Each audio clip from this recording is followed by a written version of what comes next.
So I've been thinking about how to try to stream both of these trials that we're all so interested in seeing. I'm going to have this one up on like I do now, so you won't have to change it or anything. And then I'm going to go ahead and start up another one for the Lori Vallow, but I won't be able to use my mic or my video on it, so I won't be sitting in the corner like I am for this one.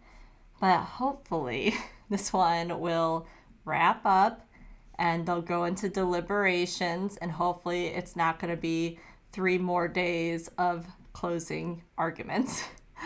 It shouldn't be. Today the state should be finishing and the defense will have to go, but it should be nowhere near what the prosecutors did.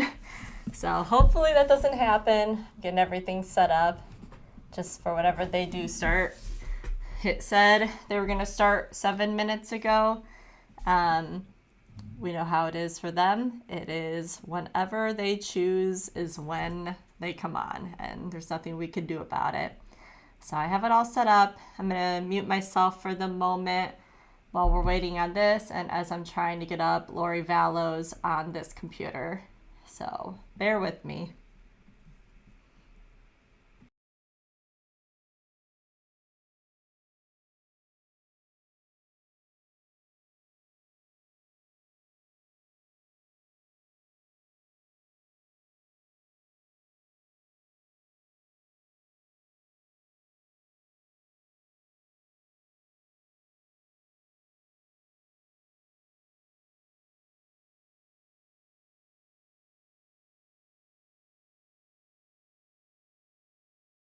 Council present, jury, and also present. Good morning. Hope you had a good weekend. And Ms. Subin, you may continue. Good morning. Welcome back.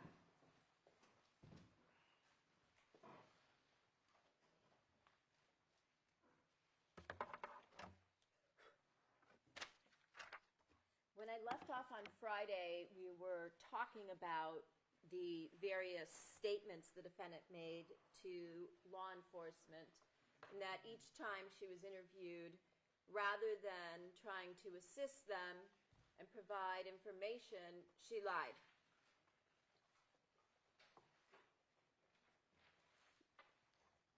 We talked about this on Friday, and one of the things that Detective Parshall repeatedly asked every time she called into the LAPD was whether or not she had replaced the security system. She indicated she was still waiting for the insurance money. And again, all of these are recorded, and Detective Parshall said it was the first thing that she should do. But you heard she never did. And then we talked about the day after her call in to Detective Parshall, the next night, March 9th, when, as you guys saw, the SIS surveillance crew was following the defendant and Baker, and they followed them that night to the Goodnight Bar and the Laugh Factory Comedy Club. And this is one of the nights where Bella tried to get her mother to come home because she was afraid of being home alone.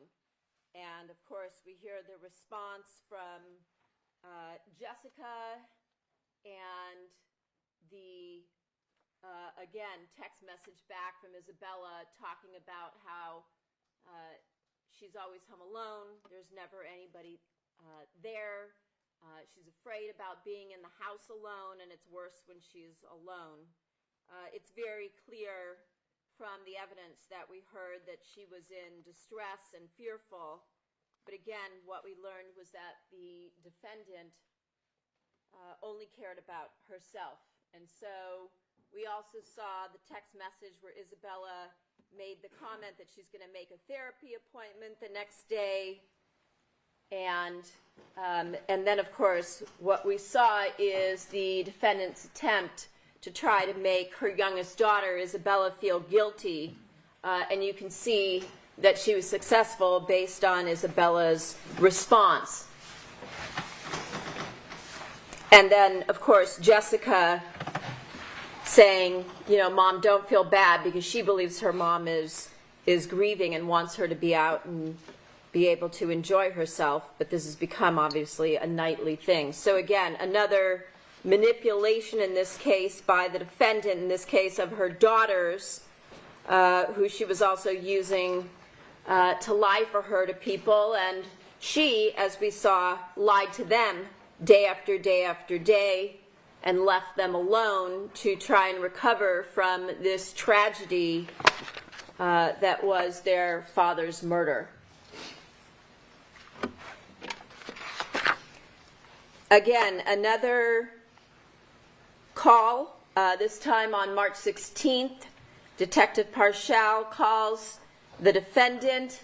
He mentions to her during this phone call that he's been talking to this burglary crew, which we know was really the detectives from Robbery Homicide Division, wanting to meet with her. And once again, we see the defendant is asking about the DNA results, because she's trying to stay a step ahead of law enforcement, and so that she can also report back to Baker, as we talked about last week. Once again, she lies to Detective Parshall and tells them that it's only the children who are beneficiaries of the life insurance policy, and also claims that she's unaware of the fact that Fabio had stock by saying maybe he had some stock. So again, more evidence of the fact that she's lying to law enforcement, because she doesn't want them to believe that she has skin in the game, or that she has a financial motive here.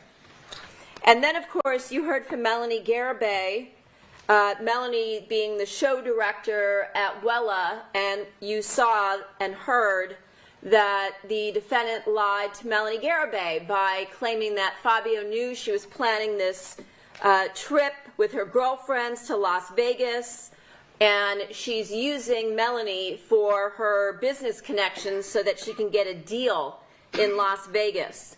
And so Melanie testified about the first and second round of text messages that she got from the defendant.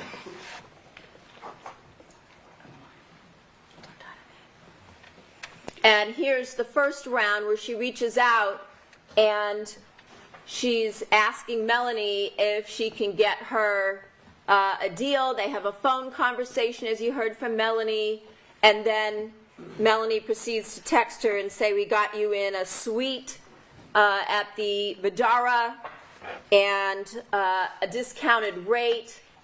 And here you see at the bottom the defendant is asking what's the rate, and we know the rate wound up being $99 a night for the suite that she and Robert Baker shared when they went to Vegas the first time.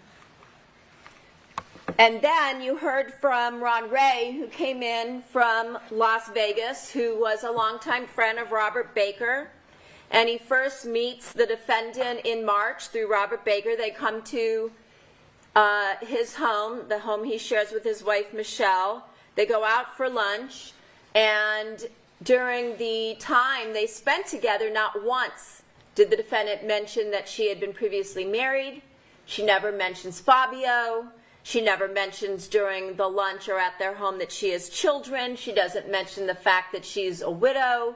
And we talked about the fact that there's this odd moment where he's trying to input her contact information into his cell phone, and the defendant and Robert Baker say, just put down Monica Baker. And you heard the defendant acted like she had a lot of money.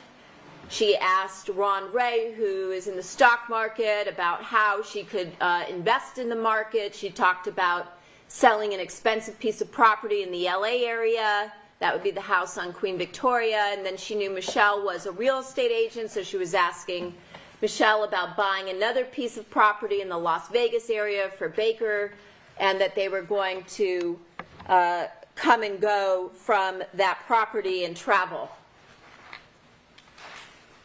He also introduced the photographs that you see here, where they all go out to some expensive dinner that night at a restaurant called Andrea's. Again, where the defendant orders an expensive bottle of wine for herself. paid for everybody's dinner, and then again began this crude talk about her sex life with Baker, how great he was in bed, and Ron talked about how she kept grabbing Robert Baker's crotch, which normally you might think he was exaggerating, except that you saw the same behavior photographed. Then they all go out, as you heard, to a nightclub in one of the casinos, and as Ron said, the defendant acted like she was a 22-year-old on spring break. You remember he was describing her behavior as she acted like she was humping Robert Baker up on the stage with the DJ and some of the other despicable conduct. Now, on that same night where the defendant is out partying with Baker, with Ron and his wife Michelle, she takes the time to post again to Instagram, and this is a post that takes place, she does it at 8:06 p.m., and she, as you can see here, is continuing to play her role as the heartbroken widow who lost her best friend, because of course she can't be honest about the fact that she's out partying in Las Vegas with her lover, because that sort of scandalous behavior would destroy what she's trying to create, and that is the perception that she's the victim, so she can engender sympathy and get a lot of people to fall all over themselves to want to help her. So that's the same night.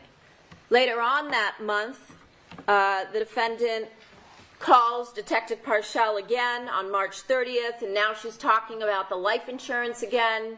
She says she wants to drop off some paperwork for him to sign, and they have a conversation about the car keys from the Porsche, and she tells them that they were always kept in the drawer, in the kitchen drawer. And we talked last week about that placard number 12 in the kitchen counter where there was a drip of blood belonging to Baker just below the monitor. Again, once the defendant returns from Las Vegas, later that same night that she has this conversation with Detective Parshall, we now see that Jessica is texting her mother, "When are you coming home?" And you see that we basically have a role reversal. We have the 18-year-old who's acting as the parent, trying to figure out where her mother is and what time she'll be home, because as Jessica testified, after the murder, she frequently didn't know where her mother was at all hours of the night. And then that same conversation goes on. On the following night, you heard March 31st, the defendant slept over at Robert Baker's but told her daughter she was sleeping at Sheila's, which you'll be able to see again from that text exchange between them. Then you heard from Gail Burlingame, someone who is unconnected really to the defendant or Fabio, but she was a salesperson, as you recall, at the Ford dealership in Thousand Oaks, and she was completely manipulated by the defendant at first, if you recall. When she came in, she said that she was taken by the fact that the defendant seemed to be so grief-stricken, whose husband was brutally murdered, and now she had no money. And the defendant told Miss Burlingame that she didn't even have enough money to pay her bills. She was desperate for money, and she was waiting for the life insurance money on her husband's life to come in so that she could support herself and her daughters. And so you heard from Gail Burlingame, if you recall, that while the defendant was at the dealership, she made several calls to what the defendant said was her attorney. And it was obvious to Gail at some point that it wasn't an attorney because the defendant was whispering and it didn't sound like a legal discussion to her.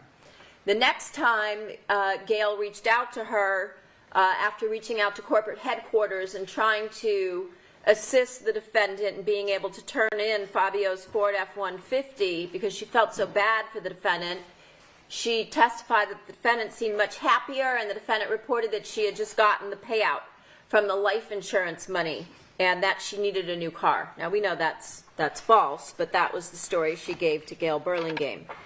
And you heard that Gail tried to talk her into keeping Fabio's car because the defendant had said that she and the girls really wanted to keep the car because it made them feel this connection to him. And so Gail went to all these lengths to work out some kind of a deal where they could do that. And now the defendant is basically telling Gail that she wants a new car. And so you heard the defendant returned to the dealership on April 3rd of 2017. And when Gail asked the defendant what her budget was, the defendant said she didn't know. And you heard that during this 5 to 6 long hour interaction between Gail and the defendant kept leveling up to more and more expensive vehicles. The defendant wanted a convertible, but the issue was she wanted black rims, which were so important to her. And when they finally drove the Mustang that the defendant ultimately leased, the defendant made the comment to Gail that she felt like they were Thelma and Louise. So the defendant eventually decided that day on the black Mustang that you see here. The defendant told Gail that she felt happy again because she could start a new life now that she had this new car. But then the defendant decided to call her friend Robert to come in. And she said that she wanted her friend Robert to test drive the car because it might be his too, and that he was going to be driving the car. And you heard what happened, that when he came to the dealership, as we all know, when you go to a dealership to test drive, they always require you to hand over your license, and he refused to do that. And Gail told you that during her interactions that afternoon with the defendant and this individual Robert, it became pretty clear to her that she was being duped by the defendant. You also heard from Cesar Aviles, who was the sales manager at the dealership, that the defendant lied to him initially when she first came in and said that Fabio had been killed inside of the Ford F-150, and so she no longer felt comfortable driving that car, that she cried throughout their meeting, and he recalls that she called a male 3 to 4 times during the course of their meeting, and he could hear the male's voice on the other end of the phone. She wanted to return the car, but as he said, it had nothing to do with price, which was the argument the defense tried to make to you.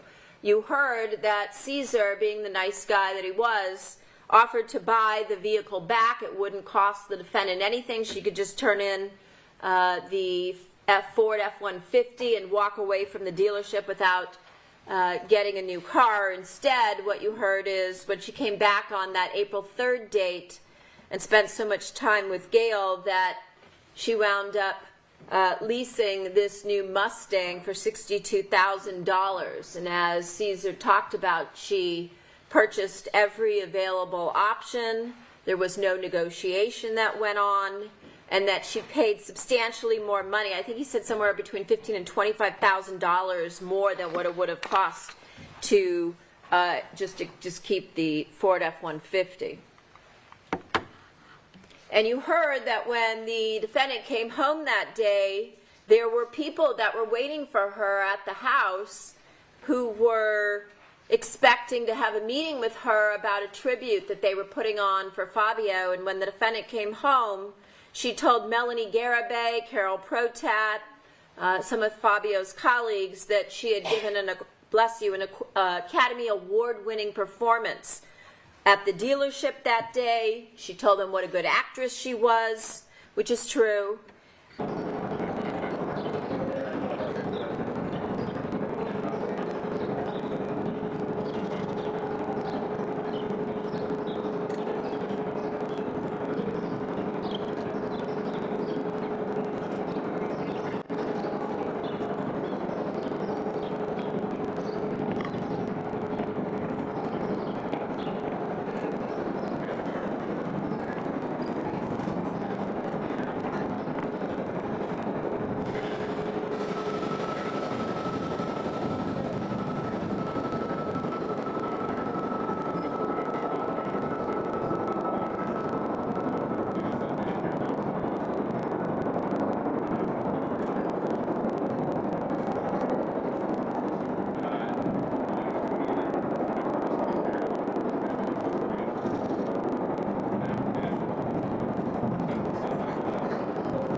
recorded calls that she's having difficulties due to their fact that they're delaying the money that she's rightfully entitled to.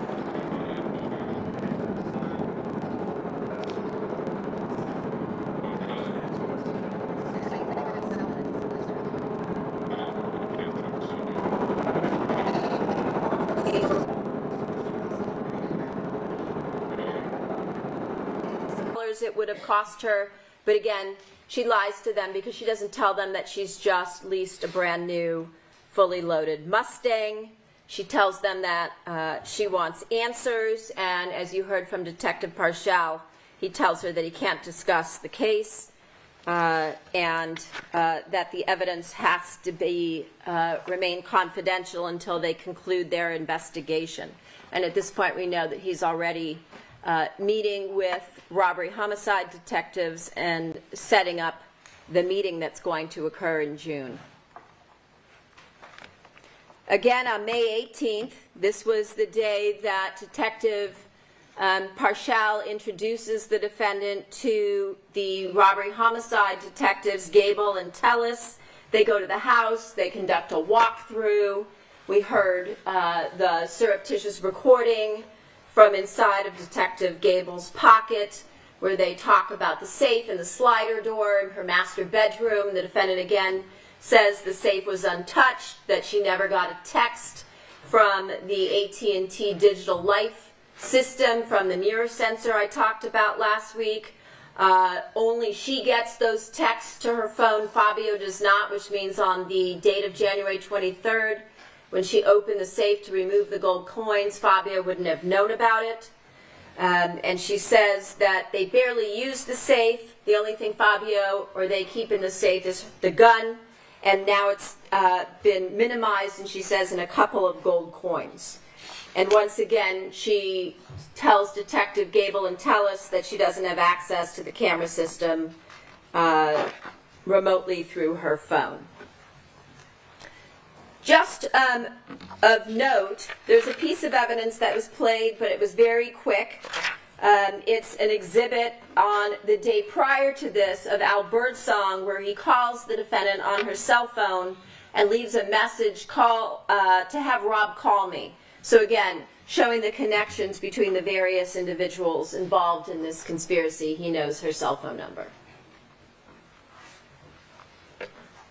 Now, on May 24th, the defendant again makes a call to Detective Parshall.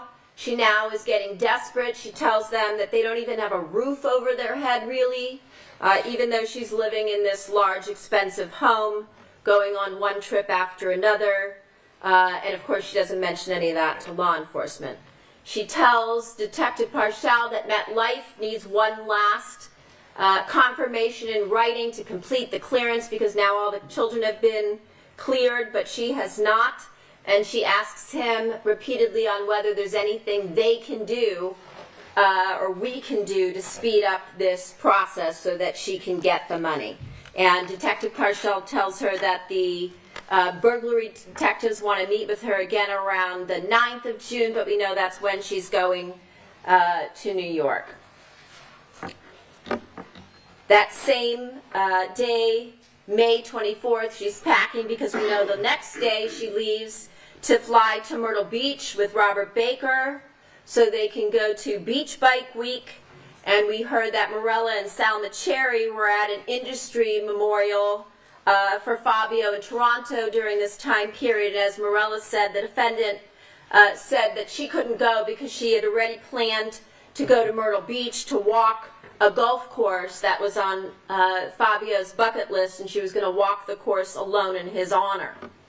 And then also you heard from her sister Anna, who knew she was lying, as well as Deborah Obad, who also knew the defendant was lying. And then, of course, we heard the testimony from Deborah Obad, which was brought out not on direct exam, of course, but on cross-examination by Ms. Stagel, that Deborah Obad told Detective Parshall in a recorded call, "I've got news for her," meaning Monica. "It was Pebble Beach, bitch, not Myrtle Beach." That was on Fabio's bucket list. So we heard that everybody knew this, but again, people want to bury their heads in the sand because they don't want to see what's in front of them. Because it is pretty painful and upsetting to believe that you've been duped and lied to over and over again by someone who's supposed to be your close friend or your sister or your family member or your mother. Of course, during this trip, once again, we see the same repetitive behavior that we've seen from the defendant from the beginning, where she posts while she's in Myrtle Beach partying to the Instagram account to, again, maintain this public image that she's been so painstakingly creating so that people will think that she's still heartbroken over Fabio. And you can see the last line, "Missing you is full time." She comes back on May 31st. She returns from Myrtle Beach. We know from the bedding here, this is Baker's bedding that we saw from the search warrant photos, so we're able to identify her location. She's in Baker's bed. She's wearing Baker's Army t-shirt. But once again, she posts to the Instagram picture that you see to the right, a photograph of her wearing a Fabio tribute shirt that's been created by the company with the caption Fabio, and she's posing in it even as she's posting as she's laying in Baker's bed in his shirt. So we see that the defendant is living the new life that she planned to create with Baker, spending all of her time with Baker, and we can see how much this 20-year marriage to Fabio meant to her. And we also know that she's telling Detective Parshall at the same time, everything sucks, while she's going to Vegas, Myrtle Beach, going to comedy clubs, lying to her daughters, her family, her friends, and Fabio's colleagues. So Deborah Obad, at trial, you heard that she tried to take back all of her prior damaging statements because she's got to get her statements in line with the party line here to try and get her friend off. Even going so far as admitting that she lied at the grand jury because she so wants to help the defendant and her family, which, as I talked to you about last week, are things that you can take into account, such as bias, interest, motive to lie, admissions of being untruthful. She told you on cross-examination that she suspected the defendant was having an affair. She tried to make it sound like it was later in 2017, but of course on cross-examination all her prior statements were brought up, where she mentioned it was back at the beginning of summer. That she knew that Baker slept over while Fabio was out of town from big blabbermouth Jessica. These are the girls that she feels so close to and feels like she's their second mother. But she never warned Fabio, her close friend, who she claimed, she said, you know, watch out for the racquetball friends, and that's supposed to let him know that his wife might be plotting something behind his back. Never told him she thought the defendant was having an affair because, as she said, she couldn't confirm it, yet she knew that Baker had slept over. On Friday, January 20th, we learned prior to the murder, the Miss Obad made a plan for Jessica to babysit that following Monday, January 23rd, the day of the murder, at 4 p.m., which, again, she tried to modify her prior statements. We heard that on January 23rd, when she got to the Sementilli home after receiving a call that she should come over immediately and send Jessica back home, the defendant was saying they killed him. They took the car. And recall, this is prior to anyone seeing the surveillance video that indicated there were two individuals that were participants in this crime. And that on that same night, January 23rd, when she came back to the home after going home to find somebody to watch her child and coming back to help out Monica and the girls, the defendant repeatedly was talking about how she was going to pay for university for her girls, how she was going to pay for health insurance, and that she requested that Obad make contact with several individuals at Fabio's company.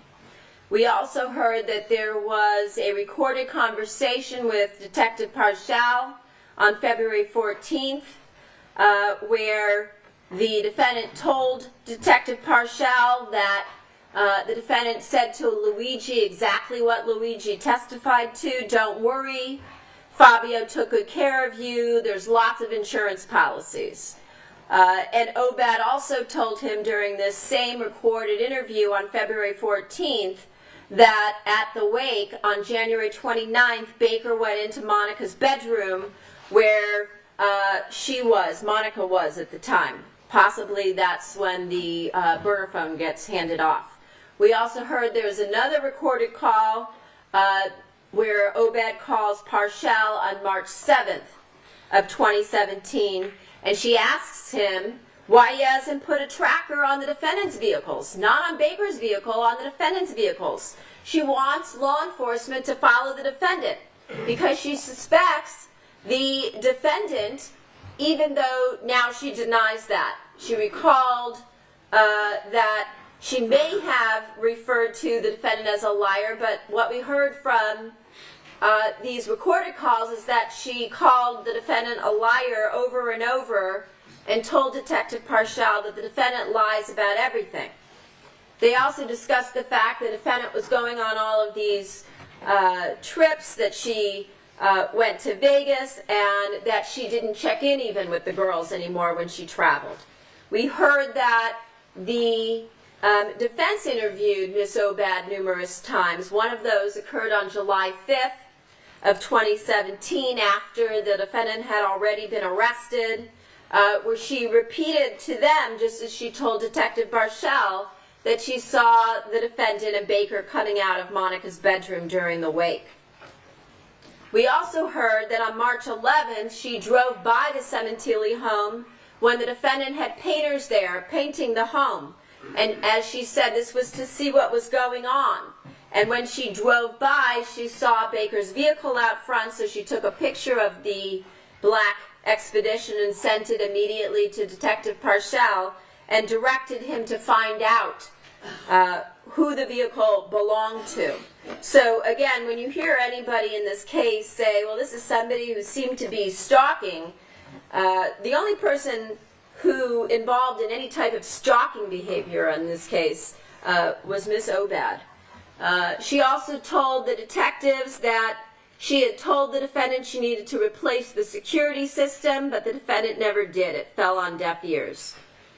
She also was asked about her testimony at the grand jury in August of 2017, when the facts would have been fresh in her mind, and that while she was under oath, Obad testified that the defendant, again, told her to contact various people at Wella the night of Fabio's murder regarding the life insurance money. You heard that she referred to herself as Nancy Drew, and that was because she believed she was an investigator on this case. And also, you heard about the fact that she then tried at trial to get you to believe that somehow she might have gotten confused at the grand jury, or that she said things at the grand jury that weren't true. So one of the things, as I mentioned, you can take into account with her is the bias and the motive to lie, and she gave you plenty of that in terms of talking about how close she felt to the family and the daughters and gave them a place to live for 3 years, that she refers to herself as their second mother. But another thing you can take into account, of course, is the fact that she admitted to lying on prior occasions, specifically at the grand jury. What does speak volumes, and I don't know if you all caught this, but when she was asked whether or not she had ever visited the defendant, who was one of her closest friends, she indicated that in all the time the defendant had been in custody over the last 8 years, she hadn't made one visit to visit her, and that she only spoke to her briefly by phone, and that was when the defendant's family or her daughters were at her home, and the defendant called there to speak to them. So, again, she was also asked why she didn't warn the defendant, her close friend, that she believed douchebag Rob had brutally murdered her husband and was still hanging out with him, and she told you that was because she didn't want to break the trust that she had with the defendant. Yet you also heard in the same cross-examination the testimony about her going behind the defendant's back to law enforcement, repeatedly telling them that the defendant was a liar, telling them to put trackers on the defendant's vehicles because she was suspicious of her, that she spied on her, that she accessed the defendant's computer files while she was out of town, and that she had the defendant followed from the airport. You also heard on cross-examination that when the defendant returned from Toronto on the night of her 20th anniversary to Fabio, that the defendant went out until 1 in the morning, and Obad said that was something that the blabbermouth Jessica told her, Anna and Monica's mother, that she, Monica's sister and mother, colluded together to try and gather information. But you also heard, on the other hand, that Detective Parshall wanted to reach out and speak to Anna, the defendant's sister, but on multiple occasions, Nancy Drew told Detective Parshall that Anna wasn't trustworthy. And that obviously was because she wanted to be the sole source of information to law enforcement, because obviously it made this woman feel very important, and you could plainly see through her testimony, bless you, that she's the kind of person that needs that because she thinks she's smarter than everybody else.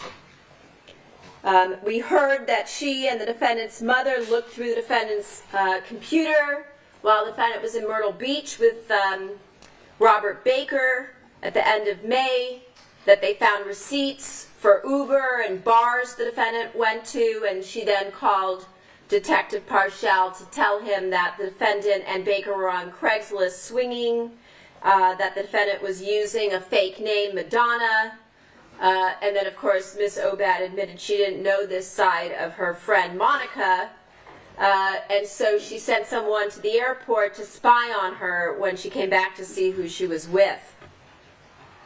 On June 5th of 2017, just several days prior to the arrest in this case, there was another recorded call that Obad made to Detective Parshall where she told him the defendant is fucking other couples, repeated that Monica's sister Anna is not to be trusted, that after the murder, the defendant always had her cell phone on her everywhere she went, and that Anna became angry with her when she said, I think your sister's having an affair. Anna said, my sister would never do such a thing.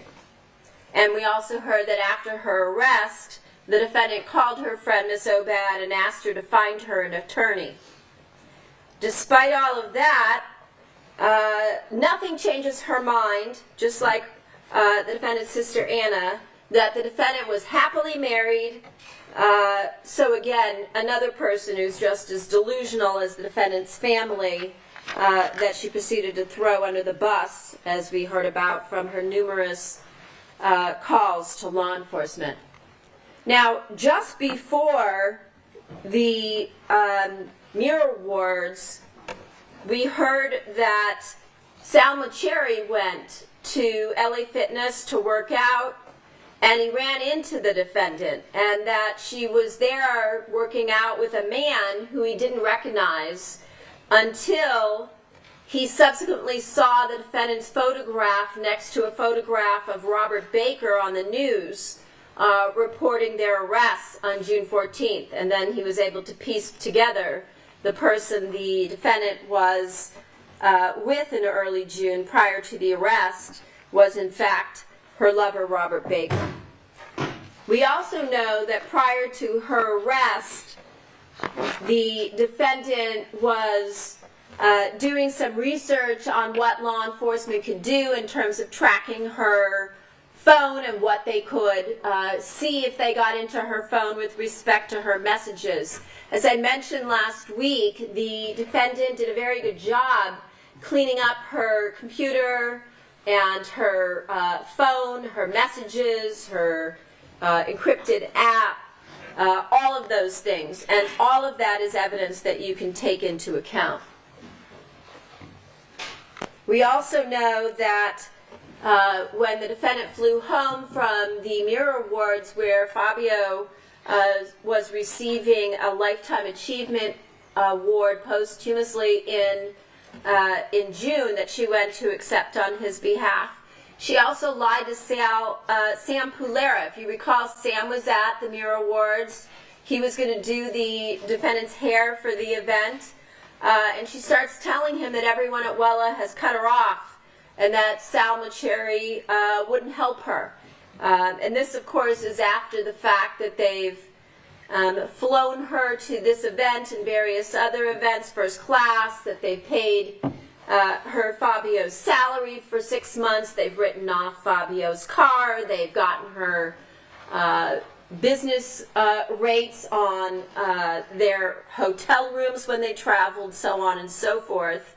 And you heard that during these complaints to Sam, she also complained about the fact that Luigi had gotten his share of the life insurance, but that she hadn't, and that she complained to him so much about the fact that she needed money, they needed money, and that they had no money, that he offered to give her money. And she told him that she had gone to Myrtle Beach in order to walk a golf course in Fabio's honor for his birthday. You also heard that while she was in Toronto for these awards, she was staying with her family, and you heard that there was a confrontation that took place where her sister, her mother, and her brother-in-law confronted her about what they had found in her computer, about the affair, her use of the name Madonna, and the sex dates that she had set up for herself and Rob. And you recall what Anna described as the defendant's response to this family meeting. And it wasn't shame, as I mentioned earlier. In fact, it was righteous indignation. She couldn't believe she was being asked these questions and refused to answer and walked away. And here she is flying back after that family confrontation to LA wearing Baker's army shirt and taking selfies that she sends to him because, as we know, during this trip, the first end of it, or the first leg of it, is when she flies out to New York City for Vanessa's medical school graduation, and she gets that email, that fake email from Detective Parshall. She believes she's going home to meet up with Baker because she's going to finally be cleared to receive, at long last, Fabio's life insurance proceeds. And then, of course, the day of the arrest, she messages Baker in the morning that she's on the computer cleaning up, getting rid of anything that can potentially tie her to the murder. We know that a short while later, Robbery Homicide Division has been planning for her return. They have a task force of people to finally take down this woman who's been lying and cheating all this time, who they know participated in the conspiracy to have her husband murdered. And so she's pulled over by Officer Curtis Davis and his partner. You heard that Detective Camacho, you see there on the top right, is responsible for recovering the phones from the vehicle, including the defendant's 2 phones that are in the photograph in the center, in the Mustang inside of her Porsche, inside of the purse, as well as Baker's Samsung S8. You heard that his Samsung S4 that he previously used was found during a search warrant at his apartment at the Independence address that day, that the defendant's home, a search warrant is served there. Her iPad, her desktop computer, various other items are seized.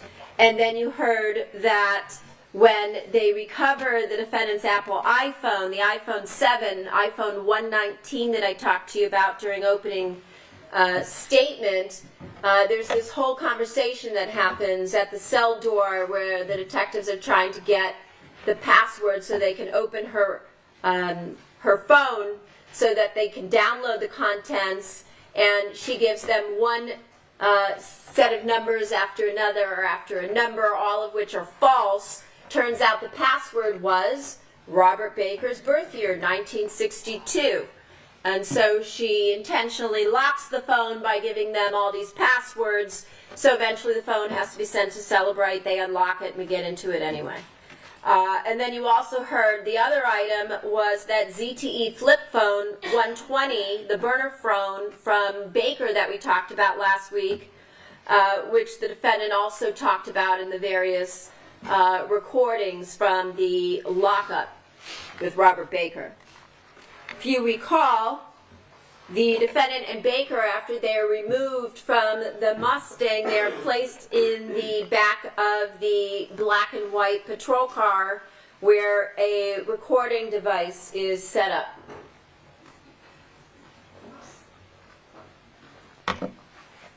This is only 53 seconds.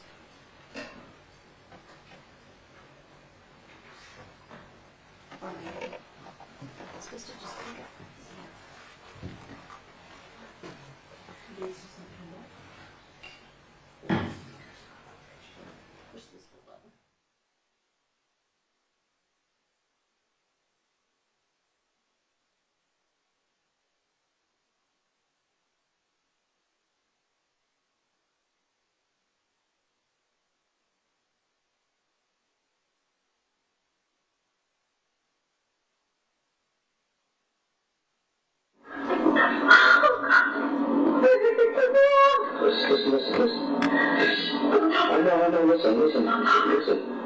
Gotta get a lawyer immediately.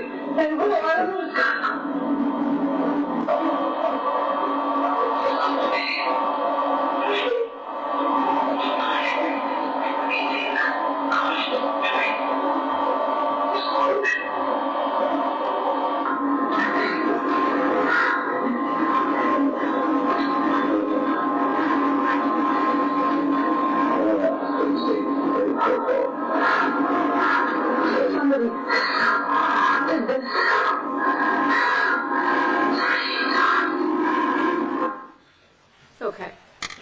So as you recall, we played for you the relevant portion of this during our case, and it's been a while probably since you've remembered this, but you can play it over the short version that we have clipped for you, or you can play the long version if you choose to do so. But again, she says deny everything. Got it? Everything. So again, as I mentioned last week, they're clearly not covering up for an affair, right? Because you don't get put into the back of a patrol car for having an affair. And then you heard Baker's stay, as we talked about again last week, stay in protocol, stay in protocol. Again, they planned for this. They know this might eventually happen. And then the defendant's response is, somebody did this. Somebody talked. And they whisper. Again, the reason she's whispering is because, again, at the very beginning of the recording, Baker says, there's recording devices probably all over this thing.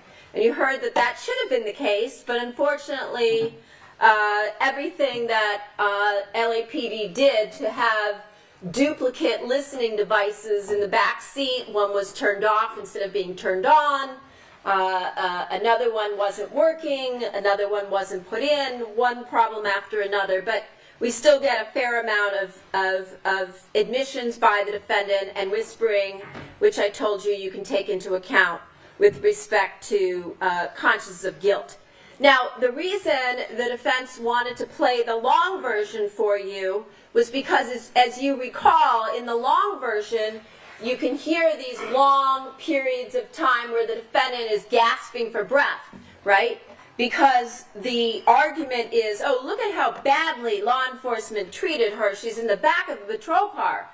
The problem is the guy next to her is having no problem breathing and speaking. She's having a panic attack, right? Because it's one thing to plan for your eventual arrest and what's coming next. It's another thing to actually be in the situation where you're taken into custody and you hear on the radio that you're being arrested for murder and you're now in the back of a patrol car. You also heard from Detective Gable with respect to what happened after the defendant and Baker are transported to Van Nuys Station. The first thing the defendant does, he comes to the cell door, and like I said, she provides various codes for the phone. I think one was 1972, and some others that you'll see in the recording and in the transcript. It turns out, it's, like I said, it's his birth year. She also comes up with this fake story about the ZTE burner phone. She says she found it in the garage just before she left for New York and Toronto in June of 2017, that she was on her way to the store with this phone. She was going to have them hook it up so she could see what was on it, so she could figure out what it was. And as you know, the problem with that whole story is she took that phone with her on January 31st, 5 months prior, when she went to Toronto, and I showed you that last week from the Celebrate report where it says, "Welcome to Toronto." So, and then she and Baker discuss the story that she's given law enforcement about the burner phone, and he says, "Oh, that's good, that's good. You can just say you found it in the back of the truck, or I left it there." So again, they're trying to concoct and get their stories straight so they can present a united defense. And then also, we hear that she tells them when they come to the cell door that they want the combination to the safe. They want to go into the safe. And you saw from the Celebrate some of the reports we put in for June 14th when the detectives go out from robbery homicide to serve the search warrants, because there's simultaneous warrants going down at the Queen Victoria residence as well as at Baker's apartment on Independence. The safe is opened and closed numerous times, and it keeps sending the text messages from Digital Life because they keep opening the mirror to look to see, to make sure somebody's gone in there. And so on that Celebrate report for June 14th, they keep opening the mirror over and over again, and it works just like she said. It sends messages to her phone, and you'll see that on the Celebrate report for June 14th. So we know, like I said, that she deleted the one for the day of the murder, January 23rd, because it shows up on the mobility records, even though on her phone Celebrate report it's been deleted. And so she also tells the detective she doesn't know the combination for the safe, only Fabio used it, she doesn't know it. Another set of lies. And then, again, you guys are now experts on Perkins operations, and I can actually say Perkins operation, you know exactly what I'm talking about. They put her into the cell with this undercover cellmate, and she repeatedly changes her story. And the cellmate is acting like she's an idiot, but that she's catching on, because initially the defendant tells her cellmate she didn't have anything but a friendship with Baker. He was her close friend. They hung out together. He was a family friend. And she goes, "Oh, so he was also friends with your husband?" And she goes, "Yeah, but really more with me." And then it kind of evolves, and as the detectives keep coming to the cell door, the inmate then says to her, "Well, it sounds like it was more than just a friend." And she says, "Well, he was certainly not my boyfriend." And then she goes on to say, "I didn't really want a husband. I didn't want a boyfriend." And then it goes on to talking about the fact that they took some trips together, and she says, "But it was only 2, and it was always with 4 or 5 or 6 other people, and we always shared a room. But when we hang out, a lot of the times it's my idea." So again, getting rid of any defense they have that she's being forced into this relationship. And she tells the cellmate, you know, law enforcement, they never asked me about Baker, which obviously is not true. She also tells the undercover cellmate she never cheated on her husband. She wasn't seeing Baker before the murder. And then when they come back, Detective Gable comes back to the door and says, "Hey, we've gotten into your phone. We've seen the photos. We know about the relationship. We know about the trips you've been taking," because, of course, both G&D and SIS have been following them. and they know about all of this information, including from the trackers on the vehicles, she then changes her story and says, well, Baker, he was her confidant, he was her lover, he was her everything. We know that to be the case. And then she says, okay, well, maybe Baker was a little bit more than just after her husband's murder. Now she's starting to admit that maybe a little bit before his murder they started to be involved. And then she comes up with this story where she tells him that she cracked Baker over the head with her racket, and that he probably won't remember this, but there was blood that was all over her racket and all over her shoes. And you heard that there was one spot on one shoe, and there's no blood on any racket, and you also have the LA Fitness records. That I think that's the last exhibit that we put in so that you could see later on when she and Baker are in the lockup together talking about the racquetball injury story and trying to get the facts together when they say, well, it can't be that day because that was the day Jessica said I worked out with her, so it might have been the day before. So we put in the records from LA Fitness because you'll see that on the 21st and 22nd the defendant did not go to LA Fitness. And then she goes on and she tells her cellmate that she's been so helpful to law enforcement. She's given them all the information they asked for. She doesn't know what an encrypted app even is. What are they asking her about? She's never used the safe. She doesn't have the code to open it. Only her husband did the safe. And then the cellmate starts to ask her, well, it sounds like from what they're telling you, they're saying Baker's DNA is all over the crime scene. Sounds like he did it. Like he's the one. The guy that you've been having an affair with. That's the guy that killed your husband. What are you going to do? And the first thing the defendant says, and nobody's mentioned anything about money. She says, well, it's not for money. It's not for gain. She brings that up all on her own, the financial gain special circumstance. She knows exactly what's going on. And she then proceeds to say, I assume Baker had his own money because, he's like, he managed people and things like that. And then she goes on to say things about how her husband never treated her badly, that he was the love of her life. Of course, this is the same person she's been married to for 20 years almost, and she never spent any time grieving because she was too busy going out with her lover.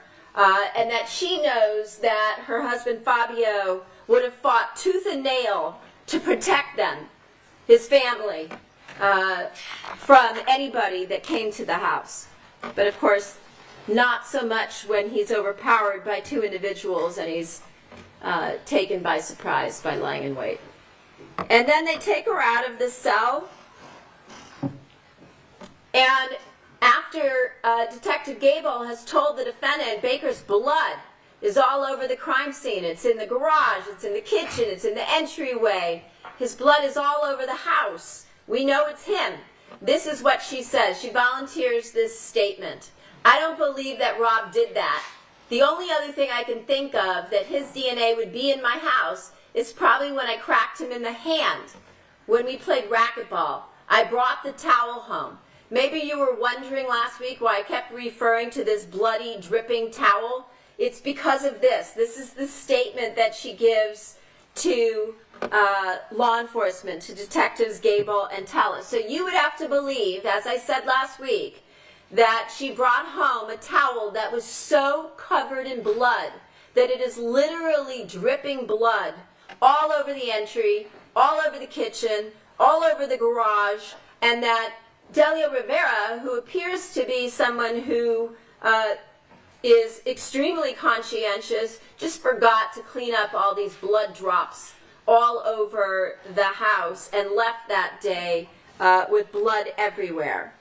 So again, when you saw us asking questions about, well, where's the bloody towel when she's walking out of LA Fitness, or where is Baker's hand dripping blood when he walks out of LA Fitness, we didn't see anything like that. And again, just like I mentioned last week, how does the blood somehow miraculously from this dripping towel get transferred to various objects that were clearly strewn around her bedroom to set up a staged burglary scene.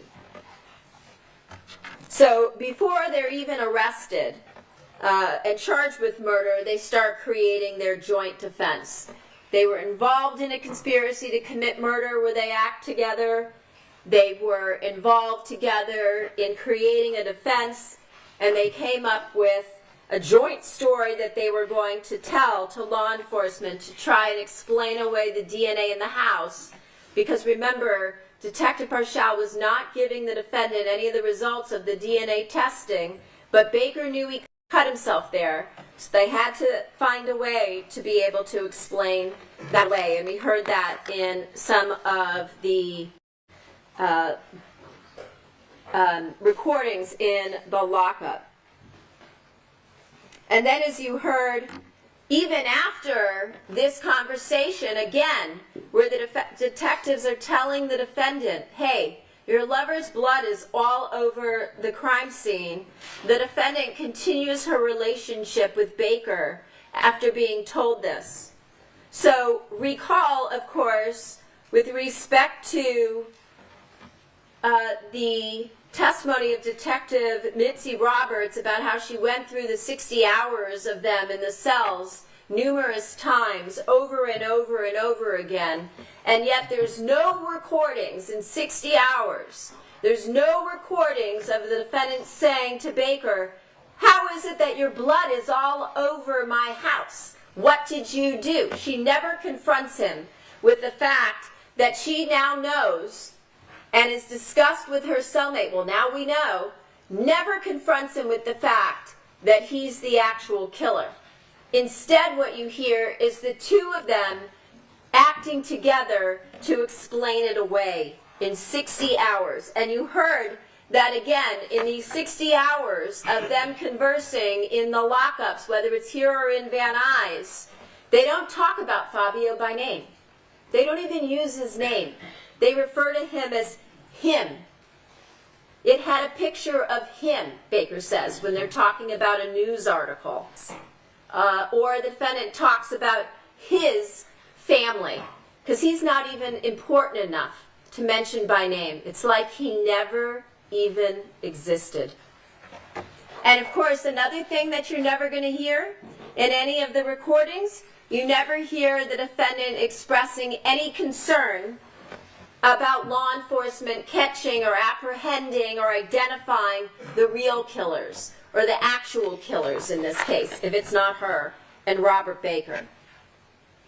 And again, wouldn't somebody who found out that their lover had come into their home and murdered their children's parent want nothing to do with that person ever again, knowing the way it was done in such a cold, brutal, vicious manner, where he's stabbed to death at their home, taking away all of their sense of safety in their home? If you knew that your lover had committed a vicious murder of your husband, stabbed him through the heart, wouldn't you confront that person and then want nothing to do with them? What goes on in the lockup for years defies logic and common sense. You heard in the first lockup recording, which took place June 29th, a couple weeks after they're arrested, the first thing the defendant is telling Baker is, no deals, none. However, she then goes on to say, if there's more evidence, we're fucked. Again, they're not talking about covering up for an affair. If there's more evidence, we're fucked. I'm denying everything except our affair. Well, what else is there if it's only an affair? Ride or die. I was asked if it was you. I said, no fucking way. She's talking about how she's covering up for him, for the two of them, and what they planned. And what is Baker's response from the very beginning? Stick with the program. Just like you heard in the back of the black and white protocol. And he refers to them as Bonnie and Clyde. he calls her Mrs. Baker, and he tells her destroy the letters that he's provided to her, passed to her in the lockup in Van Nuys, flush them down the toilet. And she says the next time that they come to the courthouse in Van Nuys, August 7th of 2017, I have stuff for you too, but you have to flush it. And we heard the sound of the flushing. And then she tells him the burner, meaning the burner phones. They're discussing the evidence in this case. And she talks about the assets. Everything's been frozen. I can't even sell my house now. And he tells her, don't worry, babe, resolute. In other words, stay strong. August 24th, the courthouse lockup here, right out of this courtroom, in this door right here. She says to him, to Baker, they have a camera at Payless Shoes. They have no video of you. Remember how he met up with her there outside of the Payless? And he says, of us? Because of course it's the two of them meeting up, not just him. And she says, none. The video was only for a month or two, right? And then he says, and nothing on the other one at night too. Well, what are they talking about? They're talking about the night before, where they were going to kill him at the strip mall, January 22nd. Nothing on the other one at night too. They think they've made it. They're going to get out of this. And then the defendant says, I answered the way I was supposed to when they're talking about their interviews with law enforcement. Remember I said they got together and planned how they were going to answer and what their stories were going to be? I answered the way I was supposed to, meaning the way we planned. I'll never abandon you. And what does he say? This is way back in August of 2017. Same thing that you saw right in front of your eyes when he came into this courtroom. I'll take the blame before anything. I'll lie and take it. If everything goes south, I will figure a way to get us, to break you out. Consciousness of guilt.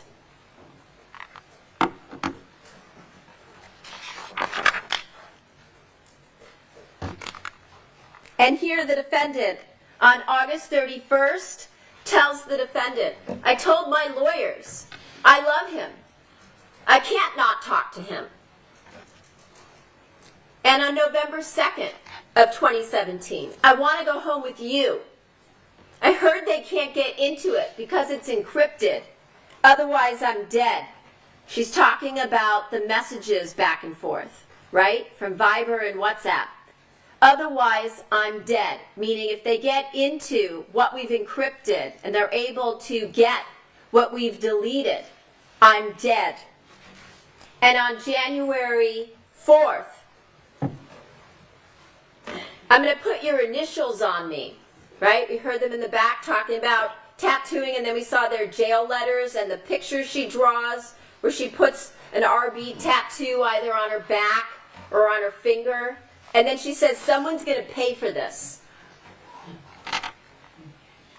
And then, of course, the letters, which we went through one afternoon. On June 28th of 2017, we know the defendant sent numerous letters, jail kites, to Baker while they were in custody. And she refers to Baker as her ride or die. She calls him her everything, not her husband of 20 years, Baker. Ride or die, 100%. We must do what we said we would. And she refers to herself in all of these letters and signs them Mrs. Baker.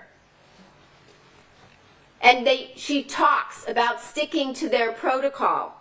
She says, as you can see on the cutout piece, I've stuck to protocol. Again, meaning their plan.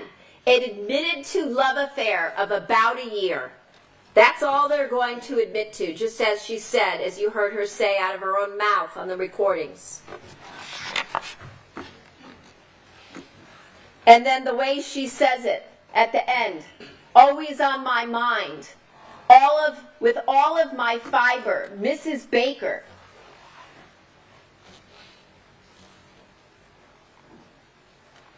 And then in another letter, this one was dated July 1st, Ride or Die, MB for Monica Baker. This one sent through, as you heard, a pen pal. Another inmate's name, Nishia Hayer. Ride or die, always and forever.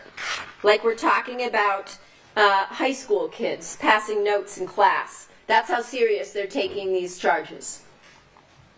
Here, July 7th, the defendant says, resolute, sticking to the plan. That's what that means. Protocol. She repeats the same phrase Baker said. Right? And here, August 8th, 2017. The defendant says, I love you so very much, baby. Thank you for fighting. Thank you for loving me. My soulmate. Love, Monica Baker, for eternity. This is as she's facing murder charges in this case. This is the stuff she's writing. Because of course they don't think they're going to get caught. And then she writes this, dated August 10th of 2017. I need all of you. I can't wait to see you again, my love. And of course, where do they see each other? Every time they come to court, right? Because they're co-defendants in this indictment. Yours eternally, Monica/Madonna Baker. And like I said, in the drawings that she keeps sending to him, very similar to the photographs that she takes. Nobody's forcing her to take the photos. Nobody's forcing her to draw these things. My man, my baby, my love, my bestie, my soulmate. Remember when she told Detective Castro at the Wella Memorial, May 29th of 2017, when they're talking to her, and she says, my boyfriend was my husband. He was my soulmate, right? And then here, this is what she puts in writing that she doesn't think they're ever going to see. And again, R.D., Ride or Die, Mrs. Robert L. Baker, Robert Louis Baker, because I told you she has him in her contacts under a fake name in her phone. Remember that, Louisa? You are everything to me, she writes in this last line behind these characters she draws. And then you saw and heard about the encrypted kites that they send to each other. In this case, Baker was leaving encrypted messages for her in the lockup going up the staircase. And you heard from Detective Balderrama that she wasn't able to take possession of these items because he had his eyes on her the entire time. There's a secret way that they communicated while they were in there, as you heard from Detective Roberts. Very similar to the coding or the encrypted apps that they used when they were on the outside. And then we heard that they went to great efforts to communicate without anybody knowing, even their attorneys. Again, another attempt to try and manipulate the system. And you heard them in the jail recordings where they talk about clean calls, where they use other inmates' PIN numbers so they can't be traced back to them. And they call through third parties, as I discussed last week. You even heard Baker, when he calls his friend Lynch, the lawyer, calls through the law office, and the law office, they're using the law office for their ongoing conspiracy to communicate. He refers to the defendant, his girlfriend, as my crimey, his crime partner. Because again, who's going to be listening to somebody calling a law office? Those are privilege calls, aren't they? Yeah, not when they're not actually your lawyer. Not when you're trying to cover up for a conspiracy to commit murder that hasn't ended because you haven't yet received the benefit, meaning the money, the object of the conspiracy. We recess 15.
Counsel, you may continue.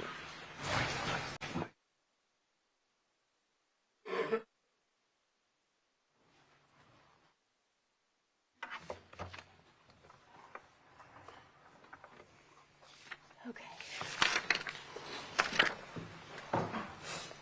So, I think we only may have played one jail call or jail visit for you, and this is the one where Isabella comes to visit her mother on April 8th of 2018, and of course Isabella has no idea what ride or die means or what it relates to.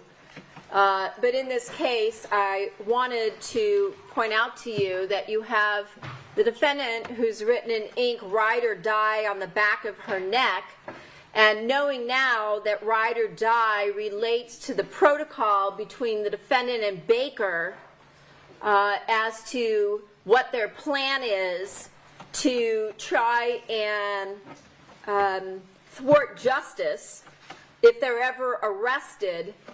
This is what the defendant is making fun of to her daughter, because of course in this case what she's been arrested for is the murder of Isabella's father and the pact that the defendant and Baker have made to take their conspiracy to kill her father to their graves. Kind of gives new meaning to this piece of evidence. So again, I from the beginning have been going over with you the various types of evidence in this case, the physical evidence, the evidence through witness testimony, circumstantial evidence, direct evidence, but of course, as I've told you when I went through the law with you on last Thursday, that applies to the charges and the special circumstance allegations, we went through what the evidence is, and at least some of it in this case. And I'm not going to go over it again today because I think you're all well aware by now that there are a lot of items of evidence that were presented at trial, and now perhaps you're starting to get how they all fit together to form the larger puzzle, so that you're able to go back there and hopefully your jury deliberations will go very efficiently and smoothly and maybe even quickly. Again, one of the instructions that I mentioned last week deals with this issue of consciousness of guilt. And Judge Cohen is going to read you that instruction probably tomorrow that deal with different ways that fall under this category of consciousness of guilt or evidence of consciousness of guilt. You can do it by suppressing evidence, by trying to keep it from coming out, concealing evidence. We heard a lot about that. And the destruction of evidence. And we heard an awful lot of evidence about that. So think of things, this is that I've mentioned previously, deleting the encrypted applications and therefore all the messaging related, cleaning up the computer, whispering at times when they know they're being recorded. That would be suppressing or trying to conceal. Flushing jail kites or jail letters, destruction. Destroying jail mail. Hiding letters from each other in other inmates' bunks. That could be suppression. It could also be concealing. Using other inmates' PIN numbers to make clean calls. Again, ways of trying to get around the system, to hide what you're trying to talk about. Using other inmates' names to send jail mail to each other, to and from, so that it won't be detected and identified as yours, or calling through third parties such as Howard Lynch or Baker's sister or whatever real relationship April is. Now, again, keep in mind, and I mentioned this several times last week, the standard in this case is proof beyond a reasonable doubt, not beyond all possible doubt, not beyond an imaginary doubt, but it has to be based on reason and common sense. And I talked about that last week, and I think for you all, I think you are understand that and understand what you're being tasked with here. But also keep in mind when you look at all of the evidence in this case, and there is an overwhelming amount of evidence, obviously. I've been able to talk for 2.5 days, and I could probably go on, as I said, for days more. I didn't think I'd be here this long. But there is an enormous amount of evidence in this case. And we know that all of the evidence in this case was created by the defendant along with her co-conspirator, Robert Baker, as well as, to some degree, Chris Austin. And so you also have the January 22nd attempt to kill him. And we know that in this case, you got an idea of what that life, the Sementilli life, looked like prior to all of this, knowing that the defendant basically destroyed all of that. She threw it all away in order to be with Baker, even as she's in custody. She's doubling down on it, right? And she's saying, my baby, my soulmate, wait for me, we're going to be together. This is their future. This is their plan. And we also heard that when they were in the cells being recorded in the lockup, that they talked about the fact that they deserve each other, that they've earned a right to each other. And on that, I would say they are correct. So, you heard from, as I said, numerous people throughout the course of this trial, all people who the defendant lied to, took advantage of, manipulated, and or coerced. And you heard that time and time again, over and over again, with respect to everything. And you recall way back at the beginning when we were talking about the crime scene and what Detective Parshall and Verna and Castro, Efren Gutierrez, all of these detectives that went out there to try and get a sense of what went on in this particular case, that when Detective Efren Gutierrez walked through the crime scene with the defendant and Detective Parshall on their way out the following morning on January 24th of 2017, remember Detective Gutierrez said to Detective Parshall, he testified that he told him he thought the defendant was full of crap. Remember that? And it was because of her very unusual demeanor in the aftermath of her husband's murder. And it turns out that all of this comes back full circle now that you've heard all of the evidence since that crime scene and everything that the defendant and Baker created in the aftermath in trying to go back and destroy everything behind them and conceal evidence. But it turns out that Detective Gutierrez was 100% correct. And when you think about what happened in this case, the fact that so many people were deceived, including, and most of all, most importantly, her family, meaning her two daughters who thought they had parents that loved each other, that they had, as you heard, an amazing mother, and of course Fabio Sementilli, who believed that his wife was there to share his life with him, to raise their family, that he trusted her and never would in a million years have suspected anything like this would have been coming. But then you also see in this case over the course of the last 2 months how the defendant used people, used even her own daughters, like pawns, in order to get them to do things that she needed them to do or to guilt them into feeling bad for wanting her to come home when they were afraid to be alone in the home alone where their father was murdered. And that, again, she's the one that brought us all here.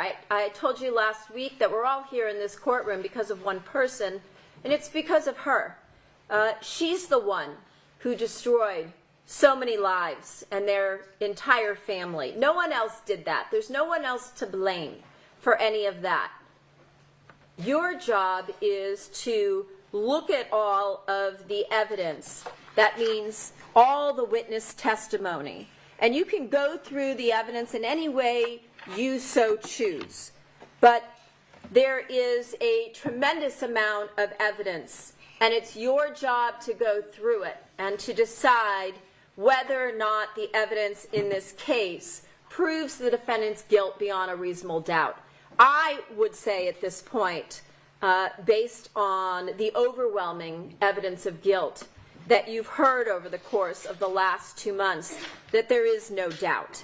And when I think about a jury trial, I think about it in terms of the fact that a trial is really a search for truth, right? We're trying to get at what really happened, who's responsible. And in this case, what you heard and what I've talked to you about a little bit this morning was the defendant tried to hide the truth. She, along with her ride or die, Robert Baker, they destroyed evidence, they deleted evidence, they tried to hide the planning behavior, they tried to hide the conspiracy, the fact that they were working together to bring about a common result that they both intended and wanted. That would be the death of Fabio Sementilli, so that they could have this new future together and so that they would have a way to be able to pay for this future that they wanted. Because, of course, when the defendant is offered a job opportunity by one of Fabio's friends, by Ernie, that's not what she wants. She doesn't want to have to work for it. So she wants to be able to live her life with somebody else paying for it. And so when you hear about all of the evidence that they destroyed, you have to keep in mind that these are two individuals who didn't believe that they would ever get caught. They didn't believe that there would be a jury now sitting here listening to all of these things that they thought weren't going to be captured on these recordings, that when they were whispering, somehow we would miss that, or the way that they managed to communicate to one another, it was so convoluted and complicated that we would never be able to retrieve any of that, those jail kites. And in fact, what you heard is that we were able to retrieve some of it and enough of it so that you could add it on top of everything that you have from the evidence from the crime itself, and now you layer on top of it all of their own words, their recordings, and their own words in their jail mail. But all of this was done very intentionally to prevent you from being able to learn about and to hear the truth. But as you heard, it doesn't work like that. And in this case, it didn't. And that all of this evidence of conscience of guilt is yet more evidence that you can layer on, even on top of that, of this mountain of evidence, all of it pointing to the defendant's guilt. So, very soon, this is going to be, this case, the responsibility for this is going to be turned over to you. I know you're all ready for that, and you know that your job is to be able to evaluate the evidence in this case, even though there is an enormous amount, to apply the law that Judge Cohen is going to provide you with. But in this case, you already know the truth.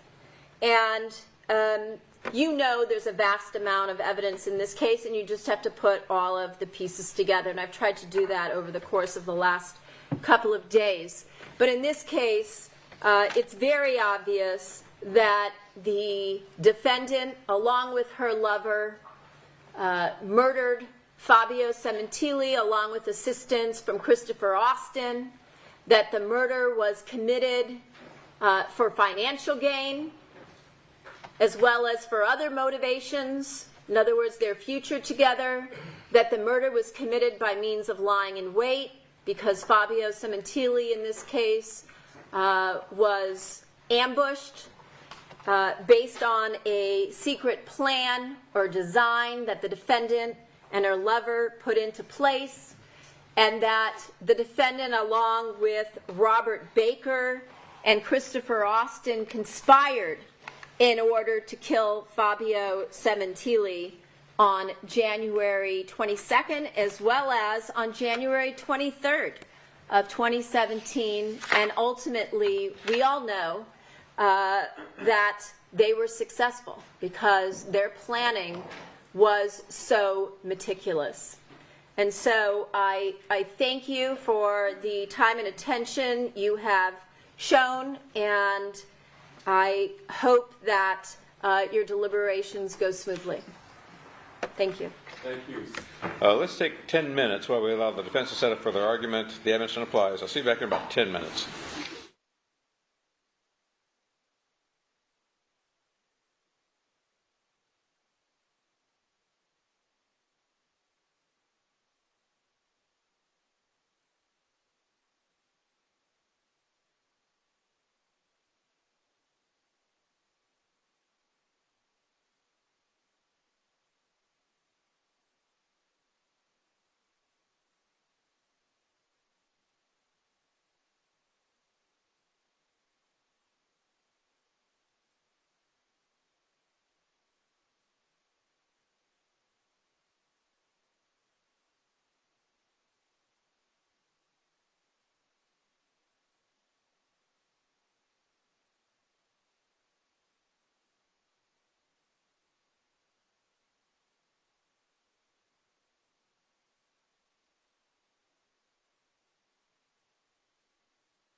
And I promise I will not take as long as the prosecution.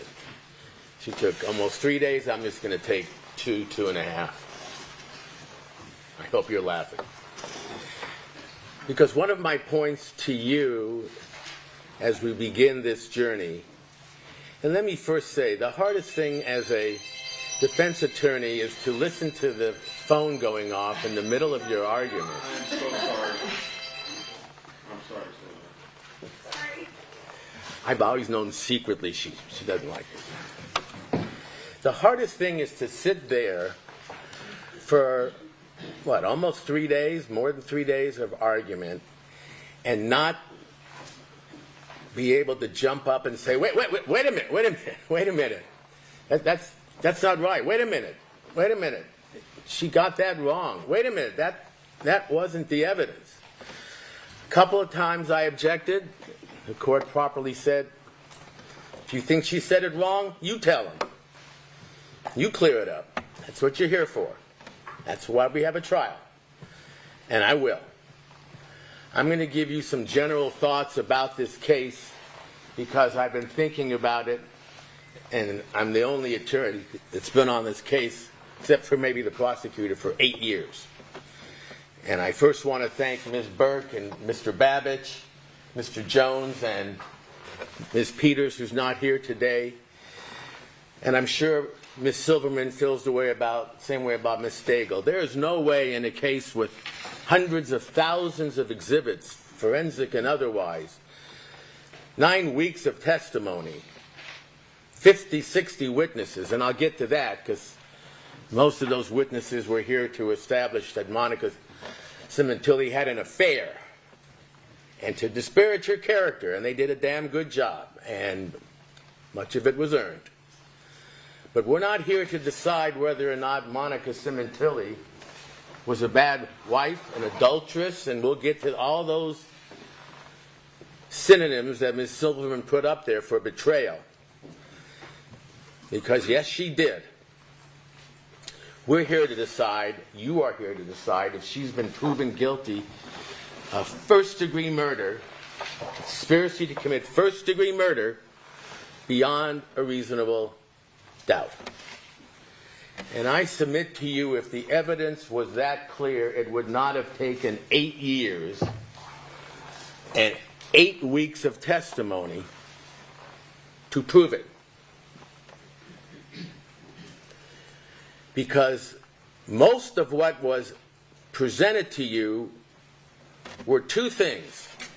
With all those exhibits and all the jury instructions that His Honor is going to give to you, and that is that Robert Baker and Christopher Austin committed first-degree murder, conspired to do that.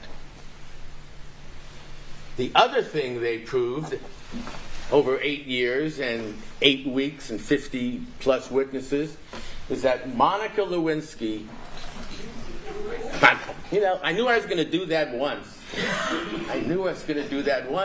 And I apologize. Monica Sementilli had an affair. I guess that's why it was on my mind, but the President of the United States is not on trial here. That's what they proved. Over 8 weeks and 50 witnesses. That Baker and Austin conspired to commit first-degree murder, and Monica Sementilli had an affair. Now, when you look at her, and I know you've looked at her throughout the trial, it's hard not to. She's the defendant. Before you go into your deliberations in the deliberation room, take one last look at her. Not with any sympathy,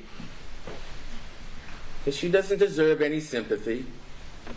Not with any daggers, although there are many who have had daggers out for her for a long time. That she has deserved.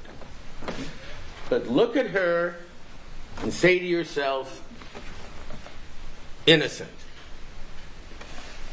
Innocent.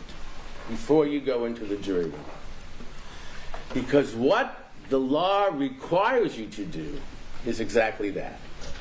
It's just not me saying that. A defendant in a criminal action is presumed to be innocent until the contrary is proven. In case of a reasonable doubt, whether it's satisfactorily shown, she's entitled to a verdict of not guilty. That places upon the people the burden of proving her guilty beyond a reasonable doubt. Next slide, if you would. And then it defines reasonable doubt, and you'll get this. It is not mere possible doubt, because everything open to human affairs relating to it is open to imaginary or possible doubt.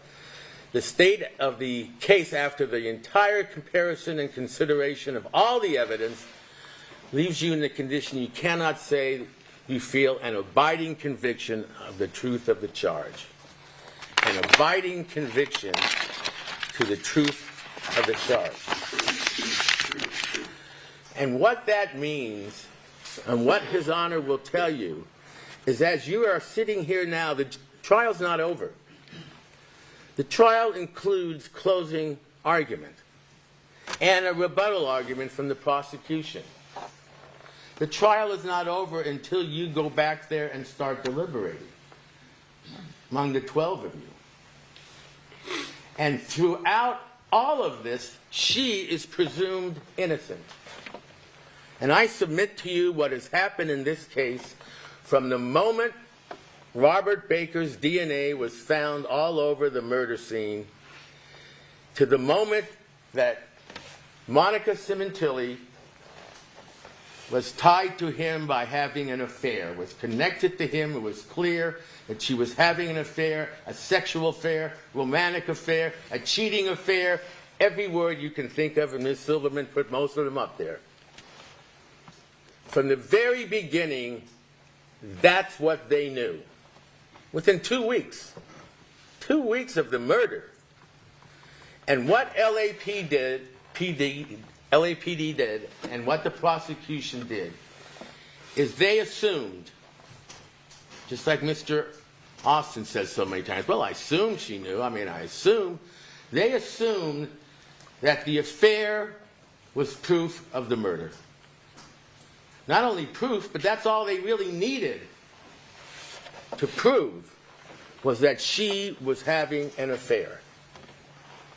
Something that nobody doubted from the beginning. Nobody who took any look at this case. And it didn't take 51 witnesses to establish that.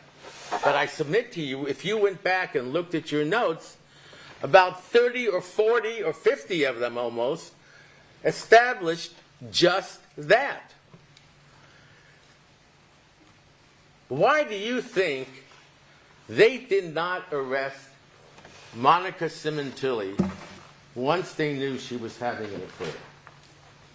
Now, a more important question, frankly, that I don't have a good answer for, and maybe they do, is why they didn't arrest Robert Baker as soon as they knew he was the likely murderer. All this talk about, my God, she had no concern for the safety of her children. She didn't buy a new DVR. This is after they told her this was a knock-knock burglary. It never really reoccurs when there's a murder involved. Why are they going to come back to the murder scene? If they're going to knock-knock, they're going to knock-knock someone else. Deborah Obad's husband had changed the locks. What about the second murderer? He wasn't even identified, let alone captured. You're telling me that leaving Robert Baker on the street for 4 months was necessary, was smart, was wise, was designed to keep her safe? No. And they certainly didn't need more evidence against Robert Baker. My God, they had his DNA, as I said, everywhere in that house. The murder scene, the Porsche, everywhere. They could have gone out and arrested him the next day and taken him out of the population, sat him down, and interrogated him. Maybe he would have talked, maybe he wouldn't have. Maybe they would have found out right away who Austin was. Maybe he would have made the sweet deal that Mr. Austin made 8 years later. You tell us who your partner was, and we'll take half your life back. We'll give you half your life. You're facing life without parole, you'll be out in 15 years. Well, we'll get to that because he refused any deal. And we know who jumped at the deal. But no, they did not arrest him for one reason. They wanted her. From the very beginning, and I'm not going to say they, because these gentlemen did not get on the case for like 8 years. 10, how many detectives? 12 detectives. Some died, some retired. They all wanted her. Why? The evil woman, the evil housewife, the black widow, I don't know what the stereotype they had. Maybe they just wanted her because they realized if it wasn't for her, Baker would not have been in her life. If it wasn't for her, Fabio Sementilli would be alive today. For that, she is responsible and will live for that for the rest of her life. But adultery is not murder. Bless you. If it was, there'd be a lot more people in death row or on life without parole now than there are. You know that, and I know that. And they knew that, at least LAPD, and they knew that, the prosecution. So, what did they do? They left the murderer on the street, Baker, and they decided, we're going to find more evidence against her. And how are we going to do that? Every way we can. My God, they must have used half of LAPD and the surveillance squad and narcotics squad, tailing and surveilling and listening and looking at phones and everything. They put more effort into that than the Kennedy assassination. And what did they prove after 4 months? And we'll go through that. They proved that she was having an affair. Because if you presume she is innocent as the law requires, and you presume, just when you start your deliberations, that everything she did was to protect the affair, not to cover up the murder, you know what? Everything falls into place. She was obsessed with her family not finding out, with anybody not finding out, especially when he was murdered. Not because she was part of the murder, but because she was having an affair. An affair, and then he's murdered. And eventually, when Robert Baker was identified and arrested, for the last 7 years, she's been responsible for having brought him into their life. Because without Monica hooking up, if you will, with Robert Baker, there is no way Fabio Sementilli is dead today. But she has paid dearly for that affair. Even if you find her not guilty, she has been in jail for 8 years because of that affair. She has paid dearly. What you have to decide is if they have proven her guilty beyond a reasonable doubt. And that means when she covered up the phones and wanted to delete this and wanted to go, whatever she did, was it WhatsApp he put her on? Whatever the evidence was, that they went to the nightclub and she was dancing in Las Vegas and stripping and sending lurid, explicit, pornographic photos to her lover. Was it necessary to put all that on? Did you need that? Those photos of her dancing and the descriptions of having oral sex? Swinging, whatever, did you need to see all that in front of her sister? Did they have to show those photographs? Whatever you find about the murder charge, one thing is clear. They set out to assassinate her character, and they did a damn good job. And you know what? A lot of it was her fault. Absolutely. You will not hear us come up here and excuse or explain one of the acts she did in having the affair or covering up the affair. What we will address is the evidence they say proves she committed the murder. The murder. Let's move on to the next slide. You heard a lot about circumstantial evidence from the prosecution. That means basically there's direct evidence that Robert Baker committed the crime. Actually, no one saw him do it. That's a lot of circumstantial evidence too. His DNA was there, and he's running up, and then of course he confessed. That's pretty good evidence. But the rest of the evidence is circumstantial. In other words, if she was on the phone, if they put in a new system, if she deleted some messages, if she was seeing him surreptitiously, she was dancing with him, if she covered this up and that up, is that evidence of the murder or the affair? Because if circumstantial evidence as to any particular count permits two reasonable interpretations, one of which points to the defendant's guilt, the other to her innocence, you must adopt that interpretation that points to the defendant's innocence and reject that interpretation that points to her guilt. If on the other hand, and this is fair, if one interpretation is unreasonable and the other is reasonable, you must accept the reasonable and reject the unreasonable. Monica Sementilli, in 8 years, has never confessed to the murder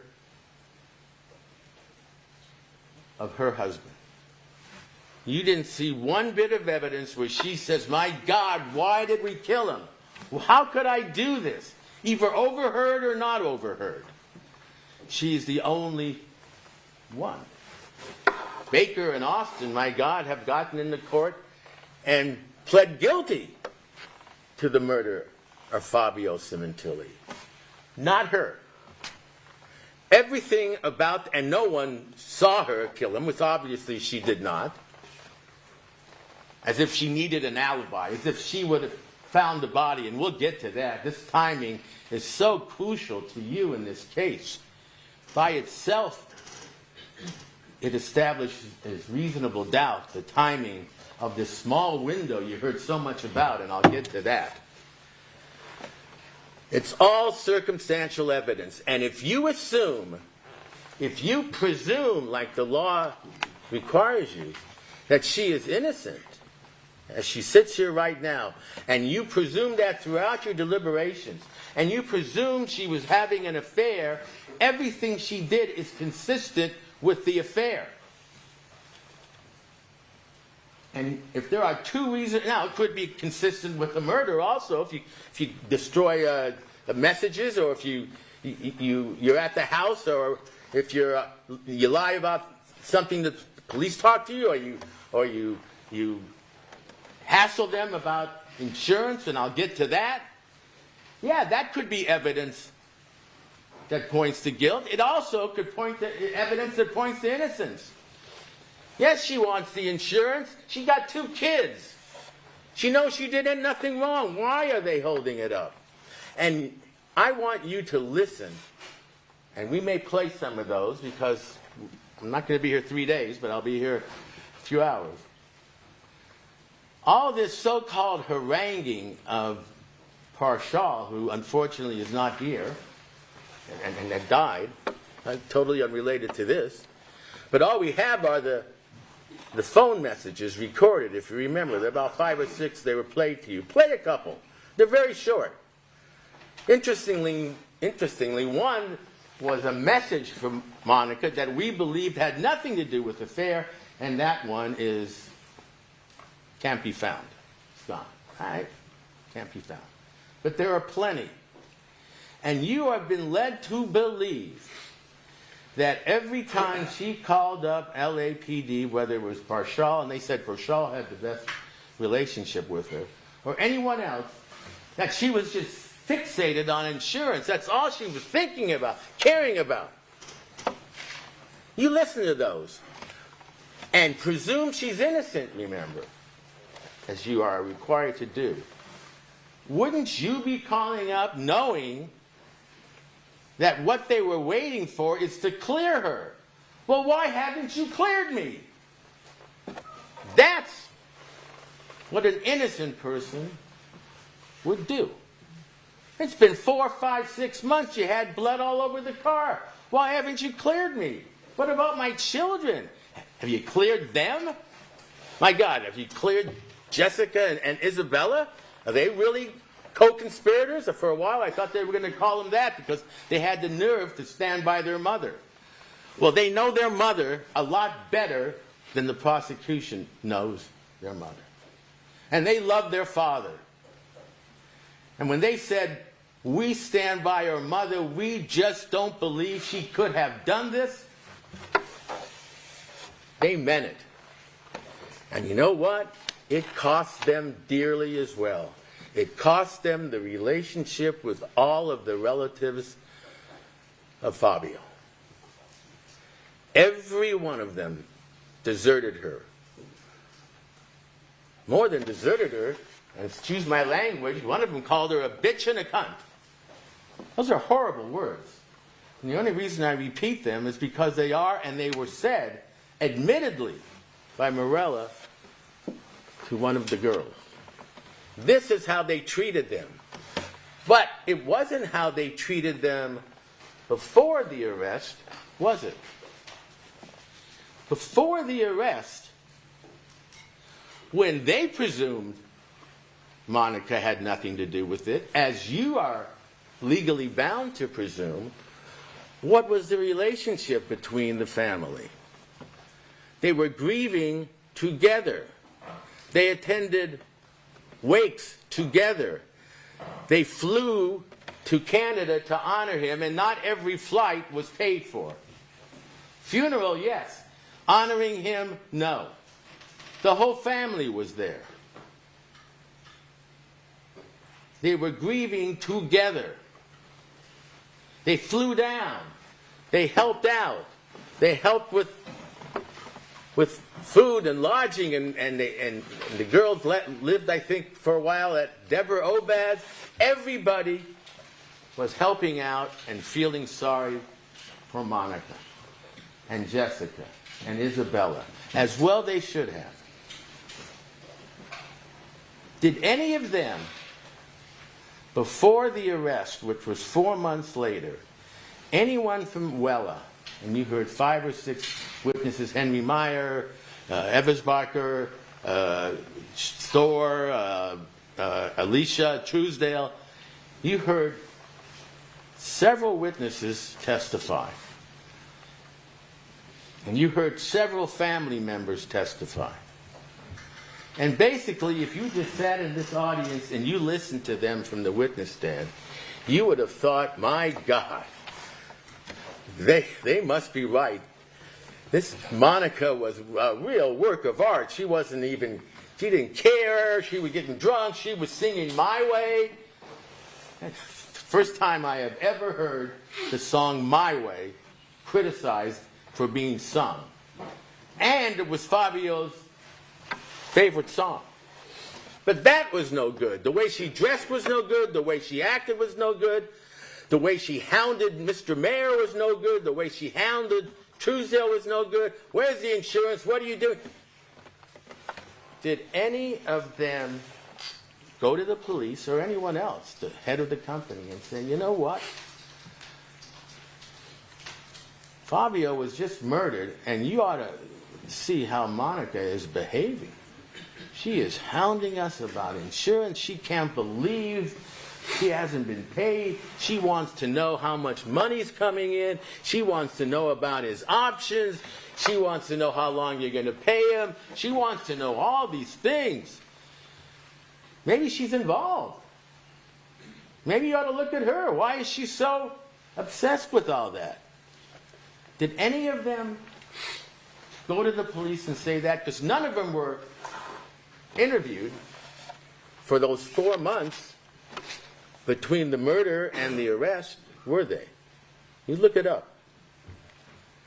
Then, what happens?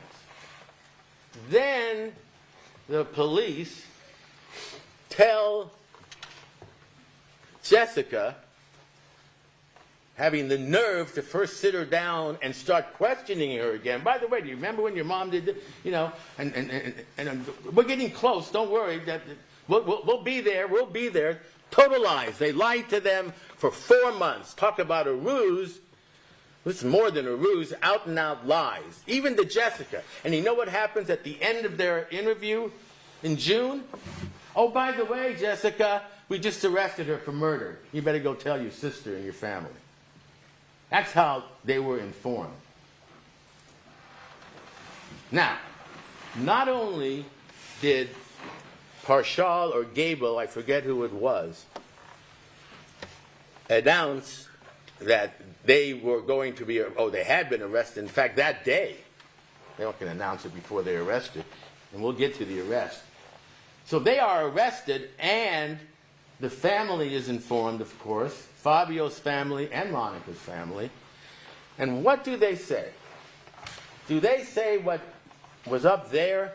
Well, she's been charged with first-degree murder, conspiracy, intent to commit murder. Now, of course, she'll have a right to a trial, and we'll put on evidence, and then the jury will decide. No. You know what they said? We just arrested your mother. She killed Fabio. She killed him with Baker. We're sure of that. We know it. There's no doubt. Well, they might have just been judged executioner and sentenced her right then and there. Have the trial there. There's no doubt. That's what was presented to the public and the family. Now, how would you react? Number one, if it was your family, his sister, his brother, children, whatever. How would Fabio's family react when the police told them, we've caught her lover, they killed him, and there's no doubt. His DNA is all over the place. They didn't spell out what they had on her other than they were having an affair. But they were more than happy to play judge, jury, and executioner, as I said. That is not their job. Their job is not to convict. Their job is to arrest. And they don't need proof beyond a reasonable doubt to arrest. Prosecution's a different story. But prosecution didn't get this case tried for a lot of reasons. Not all their fault, but I'll get to that. For 8 years. So for 8 years, if you've read anything in the paper or watched Dateline or 2020 or any of those shows like Mr. Austin did and his family, and I'll get to I'm going to object. Mr. That's non-evidence. Again, that's overruled for the reasons I've been stating earlier. I thought I heard that Mr. Austin and his mom and dad or whatever were watching all these crime shows. Okay? All right. Maybe they were different crime shows. But they were crime shows. That's how she knew Baker was arrested. And Monica. And we'll get to that. So if you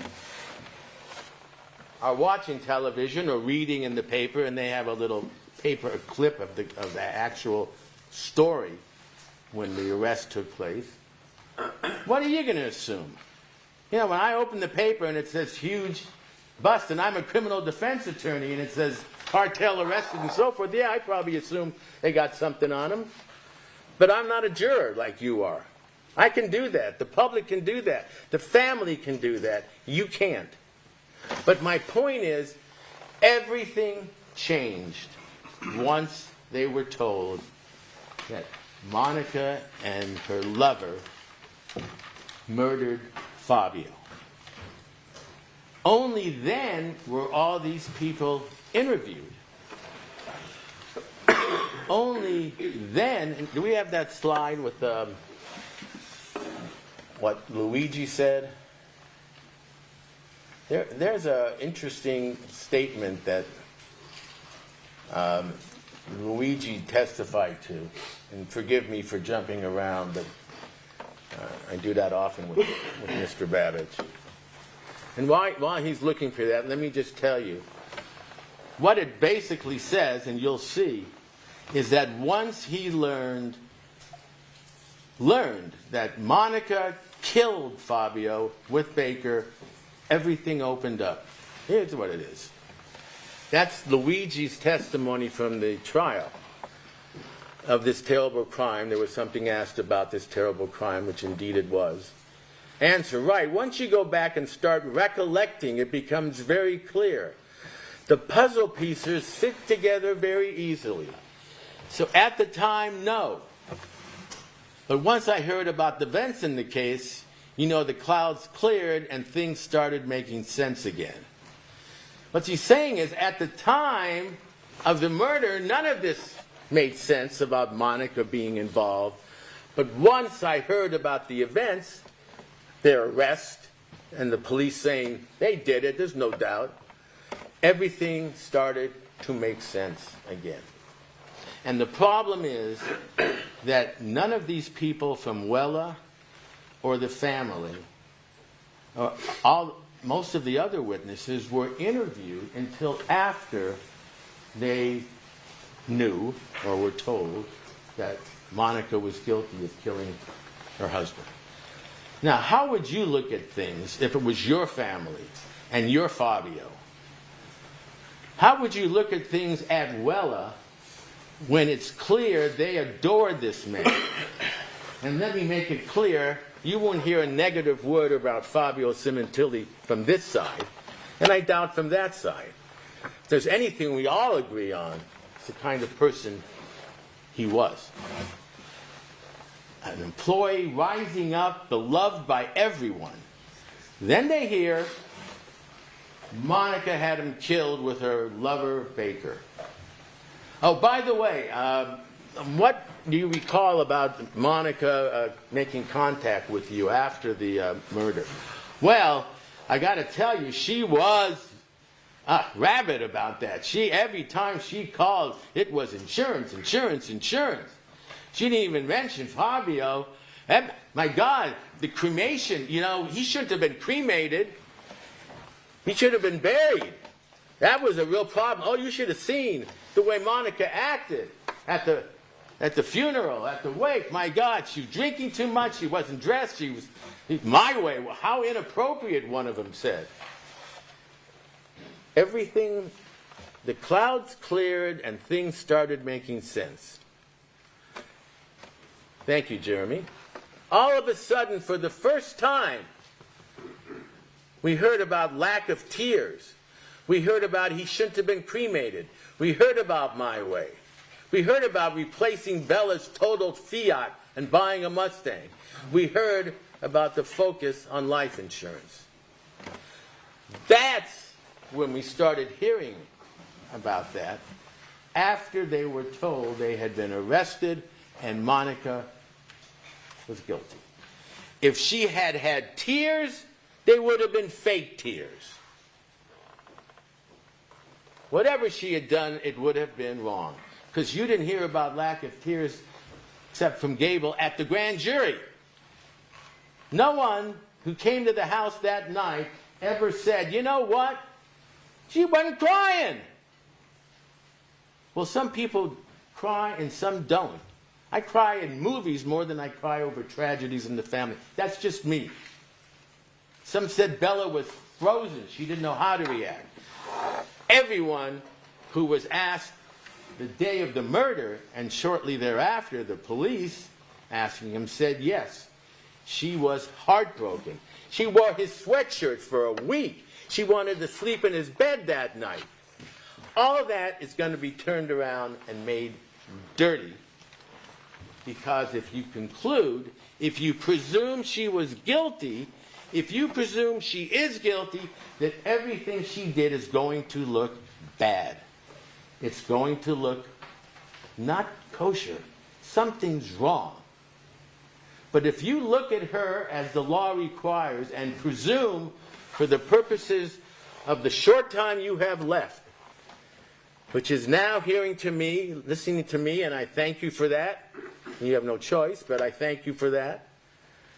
Because this is still part of the trial. If you presume she is innocent when you go back there, just look at the evidence from the prism of she is innocent and had nothing to do with the murder. And then you'll see that asking about the insurance was not that crazy, because it also was acting about, when are you going to find out who did this?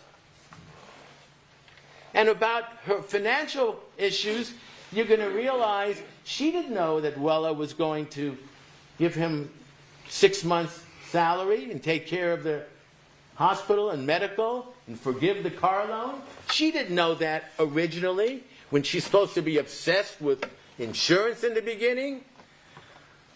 Well, yeah, if your husband suddenly dies and you know he has insurance and you know it's for the kids, remember, half of that money, almost half, maybe a little less, was going to the children. Some was going to Luigi. Monica wanted Luigi to know that he had a separate policy that was going to protect his college education. All of that now becomes dirty. And everything she did in terms of having the affair with Baker was made even more dirty. It was made slutty. She was made into a whore. What did they uncover with all those surveillance? Imagine the manpower and the cost to go around surveilling and tracking their cars and where they went for 4 months. What have they found? She kissed a bouncer. They went to nightclubs. She didn't come home every night when she should have.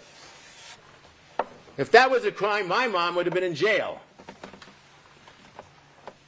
Everyone's had nights when you're 16, 17, 18 and mom and dad are supposed to be home at 10 and they come in at 12. Okay. It's not cool. It's not good. It doesn't make him a murderer. And what did you see? You saw text messages over a 4-month period for 3 nights. One of them when Jessica was saying, hey, take it easy, Bella. You were going out too. Was it good for her? Was it the right thing to do for her to continue her affair with Robert Baker after Fabio was killed? That's an easy question. Of course not. But they had been having the affair for a year before then. And whatever it was in her psyche or her marriage or her upbringing or her sexual desires, I can't tell you. I'm not a psychiatrist. But I can tell you this, that none of that makes you a murderer. And the worse they try to make her look, the more you should ask yourself, why? Why? I mean, I had all this evidence. She did it, this forensic evidence. We will go through every one of the forensic evidence. We will show you when they say Monica only contacted Baker when she was eventually cleared. They said, another ruse. Everything that police did in this case was a lie. Okay, they told you why, but it was. It wasn't true that Monica first told Baker. 2 nights before, he told his family. She was there for graduation. She got an email 2 days before saying, we're close. The letter's going to be written. You're going to be cleared. They celebrated. She and Anna and her family. 2 days later, she gets the final email. You have been cleared. Yes, she lets Baker know. It's her lover. What? She's going to let him know. And I guess the next day they were supposed to fly off to Italy in a plane and buy half the real estate in Las Vegas. Do you really think that Monica's family was ever going to accept Robert Baker as her new partner? There's a big reason why she wasn't going to divorce him. It had nothing to do with religion. My God, she got married because of a divorce that Fabio had when they were having an affair.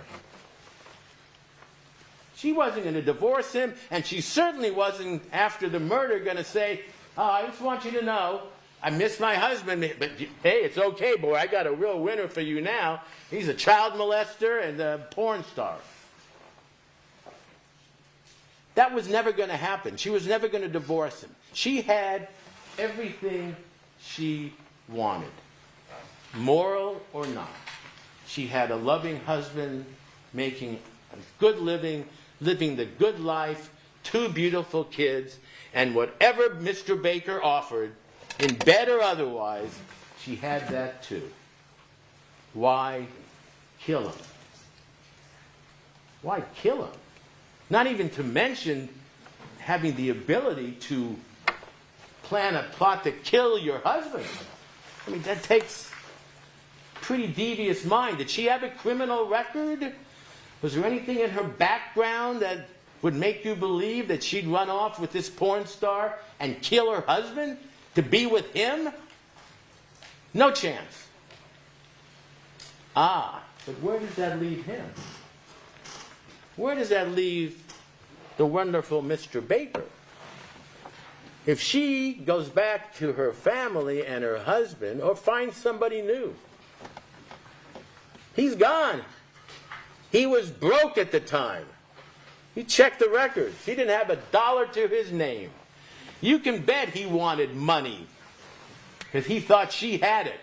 But it wasn't her wanting the money. He did. She had plenty.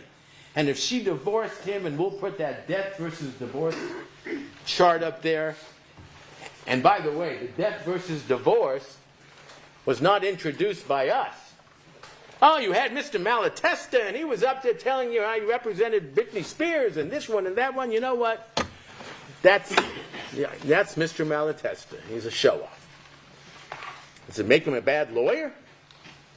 Does it make him wrong about alimony? Who was right about alimony? Miss Eversbacher put up, here's what you get for death, and here's what she got from divorce, much more from death. And you know what? There was nothing in the categories for alimony. Now, she said, well, it's speculative. And okay, so put up there, speculative. Oh, it could have been 5 years or 10 years. So put up there, 5 years, $20,000 a year, whatever, you get $100,000, $50,000 a year. He was making a lot of money. They were married for 20 years. This is a no-fault state, which means you could have 20 affairs, and if you get divorced and you were married in California, you get community property. I don't care what kind of cheater you were or adulterer you were. It's not even up there. Then they put up there for the P&G stock options $935,000. So she knew if she had him killed, she'd get $935,000. That is BS. That is so false, it's hard even to discuss it. She took the amount that the options were worth in 2023, 2024, 7 years later, and the only reason they were exercised is because Mr. Rubin, the administrator of the estate who was chosen by Luigi, got a letter from Procter & Gamble saying, you got options here. You don't exercise them, you're going to lose them. So he exercised them. $935,000. And that was Monica's planning? She'd been rotting in jail for 7 years. You don't think she could have used some of the money from the options? At least to pay her lawyer. It's a joke. Levine? Yes. This is a good time to break. Let's take our lunch and recess until 1:30. The admin applies and discuss this case among yourselves. If anyone else would form or express any opinion to the cause, it's when I submit it to you. Have a good lunch. See you at 1:30.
Defendants present, all counsel present, jury and Alderson present. Good afternoon. Mr. Levine, you may continue. Thank you very much, Your Honor. Hope you all had a good lunch. Had a lot of lunches in the last 9 weeks. All right. Let's get back to the issue of what the prosecution has to prove. As I pointed out to you, what they did prove over and over again is that Monica Sementilli had an affair with Robert Baker. So that we know. That's a given.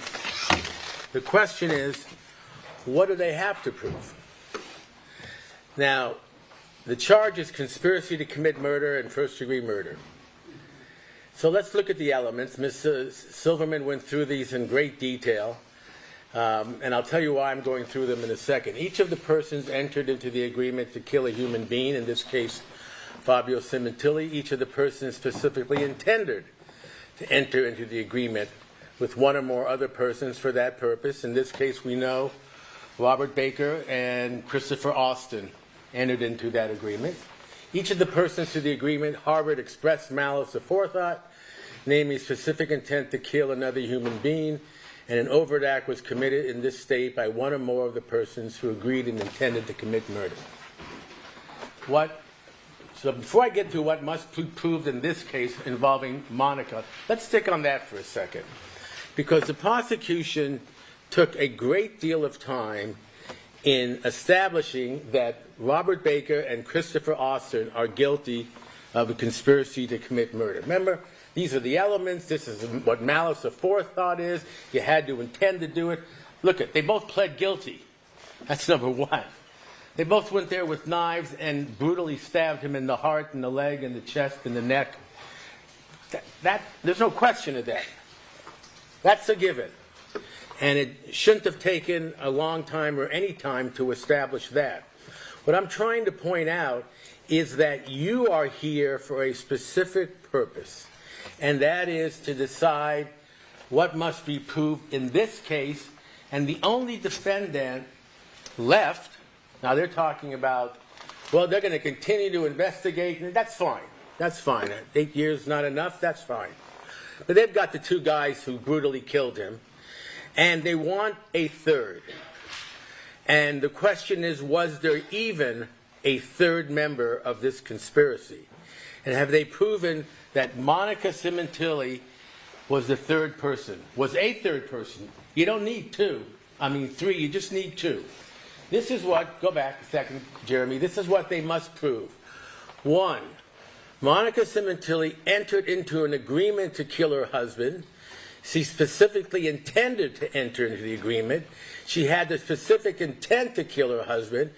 An overt act was committed by one of the conspirators. Okay. All of that depends on Christopher Austin. Period. We have just discussed, and you will discuss, I assume, in the jury room, whether or not just establishing that Monica Sementilli had an affair, as explicit as it was, as terrible as it was, as betrayal as it was, all the adjectives you can use, she is guilty of that. The question is, was there a conspiracy to commit murder to kill her husband? We know Austin, we know Baker did that. Monica was not part of that, nor have they proven she is part of that. And I'll tell you why. Ms. Silverman said, you know, the evidence is so strong, you could even throw Christopher Austin out of the case and she'd still be guilty. Really? Really? They took, what has always bothered me about this case and about the testimony of Christopher Austin is that he got the deal of a lifetime, literally cutting the time that he was going to serve had he been convicted of what Baker was convicted of, intentional premeditated first-degree murder with special circumstances, life without the possibility of parole. Now he can be out in 15 years. It's a long time, but he's still a young man. How old is Mr. Austin now? 40s, I believe. So let's say he gets out in 55, 60. For the rest, has the rest of his life ahead of him. I don't know about you, I don't know about His Honor, but that's looking pretty good, the age of 60, having the rest of your life ahead of you, where I'm looking at. And it sure is looking good and looks good for Mr. Austin. And he made it clear. All he wanted was to be back with his family and his daughter. Now, he was presented and described a lot more sympathetically than I thought he should have been. Oh yeah, you know, I'm ashamed. I was thinking of committing suicide. He was so thinking of committing suicide that he went out, found a woman, married a woman, had a daughter, has a life. He was so intent on committing suicide, he got several jobs in law enforcement, the parole office. So he knows what the law is and what it isn't, what deals are, what deals aren't. He went about his life because Mr. Baker said, I will protect you. Trust me. Trust me. And Mr. Baker did. Whatever you can say about him, and there's not much, he is paying under the law for what he did. He entered a plea to the charges open. That means no deal, in front of His Honor, knowing what he was going to get, life without the possibility of parole, and indeed he got it. And don't let the prosecutor say again, well, she can say it. Don't you believe for a second that when he entered that plea, he was admitting that Monica Sementilli was involved. Oh yeah, the original charge is conspiracy to commit murder with Monica Sementilli. They didn't have Christopher Austin there yet when Baker was first charged. Remember, he was charged in 2017. Not Austin wasn't until 2024. The reason Christopher Austin entered a plea was because he had nothing else to do. And the reason Baker entered a plea is because he was not required to say under oath when he entered his plea and was sentenced that Monica Sementilli was part of the conspiracy. We have that plea transcript in the record. Very nice court reporter like the one here took down every word. Mr. Baker, you understand the charge? Yes. Are you giving up your right to a trial? Yes. You have an attorney? Yes. Have you been told all your possible defenses? All the things that this great country requires be done in every criminal case, whether you're pleading guilty to petty theft or first-degree murder. And he waived all his rights. He knew what the sentence could be. He knew what it was going to be. Now, not once, when the prosecutor was taking the plea, that means, Mr.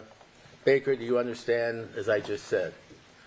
All she had to do was to say to him, and do you admit that when you committed this crime of conspiracy to commit murder, you did it with Monica Sementilli? Never said it. The judge could have asked at the request of the people, do you understand when you enter your plea to conspiracy to commit murder, you're entering a plea with conspiracy with Monica Sementilli to commit murder? Never asked. His plea was just as acceptable if his conspiracy was with Christopher Austin. And it was. Now, why didn't they ask Mr. Baker, who was asking for no deal, do you admit that you committed this crime with the intent to kill Fabio Sementilli, and you conspired with and carried it out with Monica Sementilli? Why didn't they ask that? I submit to you because his answer would have been no. Now, they could have refused to take his plea. They could have taken his plea. That states the law. That's sustained. All right, let's go back. That's fair. He was able to enter the plea without naming Monica Sementilli as his co-conspirator. But why wouldn't he do that? Why couldn't he have been asked that? He was taking the complete sentence. If he didn't enter his plea, he could go to trial, and the worst he would have gotten is first-degree murder, the same sentence, life without parole. He told you he could have gotten a deal according to his lawyer, and the prosecution never called his lawyer, which they could have for that purpose only, and say, did you in fact tell him you thought you could get him the same thing Mr. Austin ended up getting, which was second-degree murder, 15 to life? They didn't do that. He could have gotten the same deal. And I submit to you, he did not, because it wasn't true. Now, do I think Mr. Baker is the modicum of honesty and so forth? No, of course not. Of course not.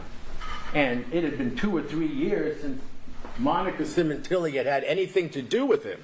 If you remember, all the things you heard happened in 2018-19. She finally broke it totally off. And I submit to you, it's because it was clear at that point that he killed her husband. So he enters the plea, as we know, and we go to see him. I'll get back to Mr. Austin in a second. And we go to see him. Why?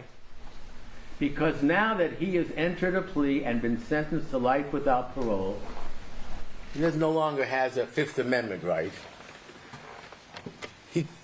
He can't say, I don't want to answer the question because it will incriminate me. Of course it incriminates him. He admitted to murder. We needed to know what the truth was about what happened that day, that week, as long as this was going on. So yes, we did our job. We first asked permission, as you know, of the court and of Mr. Baker's attorney, permission to go and visit with him, the county jail, and to ask him what the hell happened. He could have said anything he wanted at that point. But what he said, and what he said under oath, which he said meant something to him, you can believe that or not, but I'll get to that, was that she had nothing to do with it. And you know what else he said originally? He wouldn't tell us who the second person was. And when he did tell us who he said the second person was, it was clearly, as the prosecutor said, pure trash. Some guy named Jay Bird, he met at a basketball game and he just took him with him. Baloney. So, prosecutor's right. We went to see him 5, 10, 12 times because we were not going to put him on that stand to testify in this case unless we believed he was telling the truth about everything. Now, I'm sure he didn't, but the main things he did. He conspired with Austin to commit the murder, and Monica had nothing to do with it. But he would not name Christopher Austin. If you remember, for what it's worth, and apparently there is honor among thieves at some point, he did not want to snitch out Mr. Austin. He did not want what they call a snitch jacket on his record when he went up to state prison. Snitches are not too popular, as you can imagine, either in state prison or on The Sopranos. So the last thing he wanted to do was tell anyone who the second person was. So he made up this story. What changed that? Finally, after 8 years, and we'll get into at some point what happened during those 8 years, and you can determine it was incompetence by the police. You can determine that they didn't put it as a number one priority, or you can believe them that they were looking for him for 8 years and well, they'll continue to look. It really doesn't matter. I mean, it kind of matters, and I think you have every right to question their conduct for those 8 years. Hell, they could have arrested Baker in February of 2017 and asked him who was involved and offered him a deal to name who his co-conspirator was, Austin. Maybe he would have done it, maybe he would not. They left Austin on the street for 8 years. They left Baker on the street for 4 years and had the nerve to claim that Monica put her children in danger by not getting a new DVR. Her children were in danger because there was no guarantee Baker wouldn't go after them. They were witnesses to some of the things. There was certainly no certainty that Austin, who was still loose, would not go after Monica or whatever, or the kids, or who knows. They were all in danger. It didn't matter. It did not matter. I shouldn't say that. It wouldn't matter to LAPD if Monica or the kids were roughed up or killed. But I'll tell you what did matter more. Monica.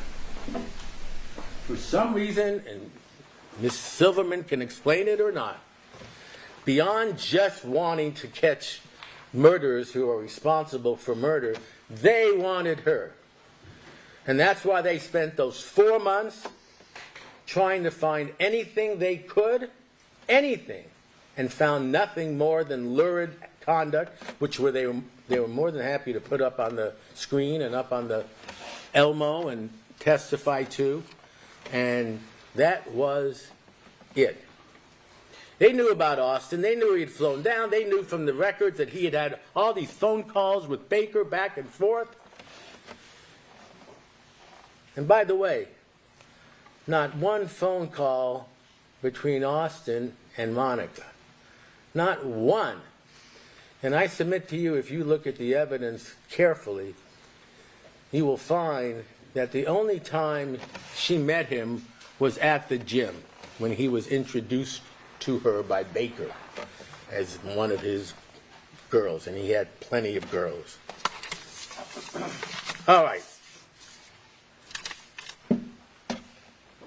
So Austin is remaining free for all those years. It's funny, he claims that his mother or someone in the family had seen on some crime show that Baker was arrested. Okay, probably true. And acts like, I asked him, well, did you hear that Monica was too? Well, no, I'd never heard the name Monica.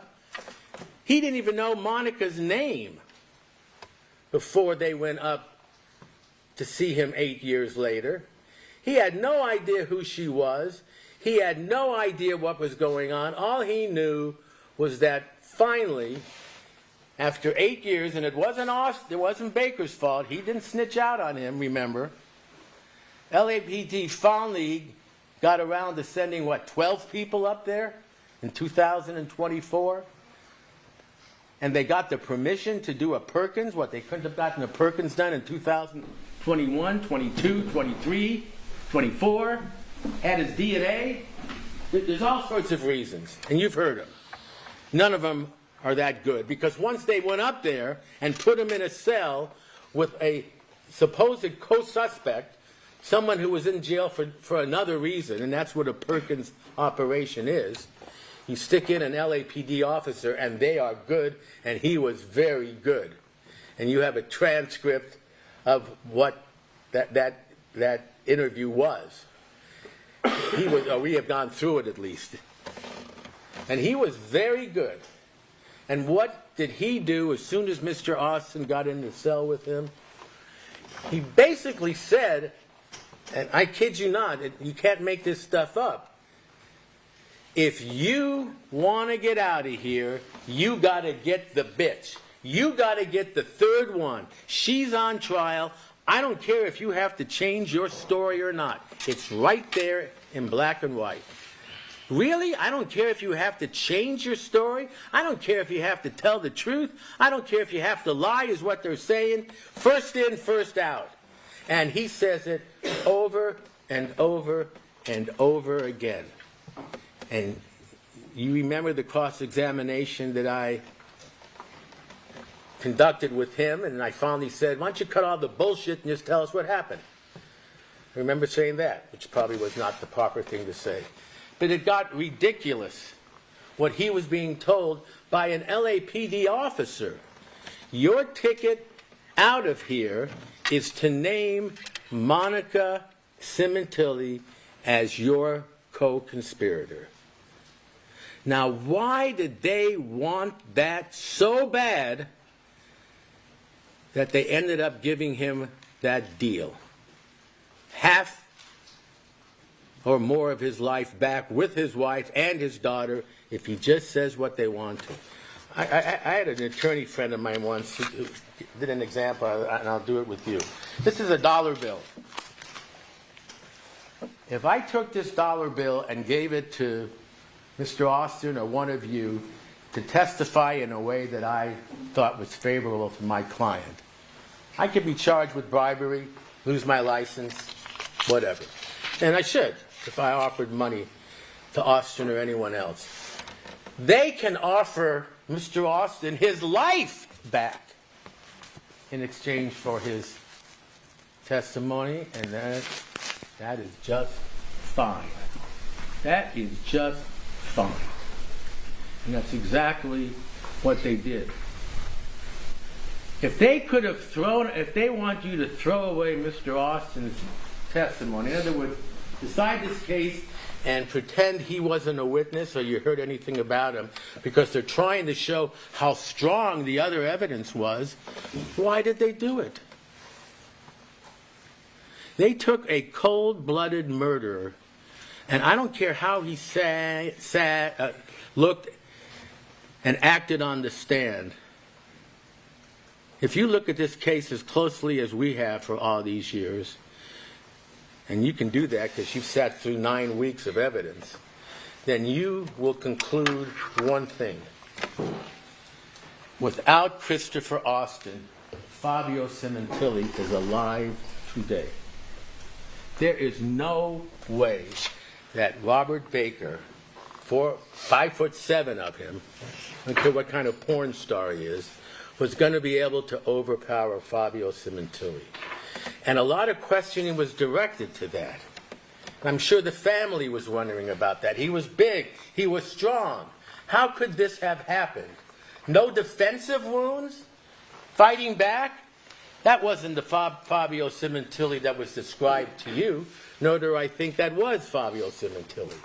There's no way he's sitting in that chair on the patio with two men coming at him and not fighting back. And if it had been one, like Mr. Baker alone, or had it been one the night before when Mr. Austin says he was going to do it and then chickened out, thank God, didn't matter though, next day.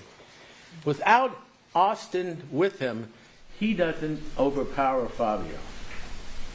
And what the evidence finally showed is that one of them, I think it changed each time, but what was consistent is one of them held him down, covered his mouth, and the other stabbed him in the neck, carotid artery, in the heart, in the leg, wherever. And he bled out so quickly he could not fight back. That does not happen without Mr. Austin. And yet he's sitting in some prison now thinking, wow, they gave me second-degree murder for that, and all I had to do was say she was involved. You should take his testimony and throw it out, like they said. But if you do that, you will find, as we will go through the rest of this closing argument, that all the other evidence was circumstantial, as we said. And all of the other evidence in apps and crypts and deleting and all this was just as consistent with Monica trying to cover up the affair as it would be with Monica trying to cover up a murder. If she was so smart, so conniving, and Baker was too, although the prosecutor called him dumb, and yeah, he was dumb. He was streetwise dumb. He was dumb enough to convince 5 women to marry him, have sex and live with a 14-year-old and basically marry her when she got older. He had something. Wasn't good, wasn't healthy, but he had something that enabled him to control people. But without Austin, all they had was this circumstantial evidence that looks good after you tell the witnesses she did it ahead of time, just the opposite of what you're going to do, which is presume she's innocent and then decide, not presume she's guilty and try to fit all the evidence into that. So they spent the next 4 months, as you know, doing that. And what in the final analysis did Mr. Austin have to say up there? I once knew a detective in LAPD. I was meeting with him at his office. He had a sign above his desk behind him, and it said, "No man has a good enough memory to be a successful liar." And he believed it. And he was right. And what he meant was, if there's a murder that took place last Thanksgiving or 2 Thanksgivings ago and you were a suspect, and they talked to you on the date of the murder because you had it in for the guy maybe, or you had a motive, you had an argument the day before, and they said, "Where were you the night of the murder?" And he says, "Oh, I was at the movies watching Oppenheimer." Okay. You check it out, and Oppenheimer was playing, and they can't disprove that. Then 2 years later, the murder is still being investigated because they haven't found it. And for some reason, they go back to him and they say, "Where were you? Remind us." And he says, "Oh, yeah, I was watching the Bluterist, or the whatever, Brutalist. Movies have changed." And the guy says, "Well, wait a minute. The last time you said you were watching Oppenheimer." "Oh, yeah. It was." And the problem was, had he really been watching Oppenheimer, he could have thought, if his memory is better than mine is now, but let's assume he was like in his 30s, he could have just thought back and remembered, "Yeah, I saw it, Oppenheimer. It was about the atom bomb. They were in Los Alamos. It was a great movie." But if he made it up as an alibi that wasn't true, and now he's got to remember it a year later, it's not that easy. It's not that easy. All Mr. Austin had to do, and I urge you to play the tape recording of his, quote, proffer. You know what a proffer is. So Mr. Austin, when he was up in Vancouver and confessed to the murder, if you remember, but he would not say that Monica was involved. In fact, what he said was, "I don't even remember that bitch. I don't even remember her name. I don't even remember his name."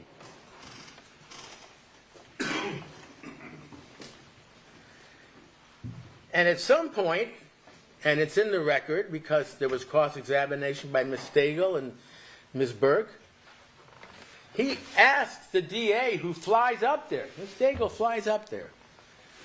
And he basically says, "If I tell you what you want to hear, will I go home today?" And honestly, because she's honest and ethical, and she couldn't say yes, she said no. And he said, "Fine, I want to see a lawyer." Now, they brought him down to L.A., and what did they do? He was clearly guilty of first-degree murder, conspiracy to commit first-degree murder. They charged him with second-degree murder. He was charged with second-degree murder before he had the deal. They got permission to do that. How?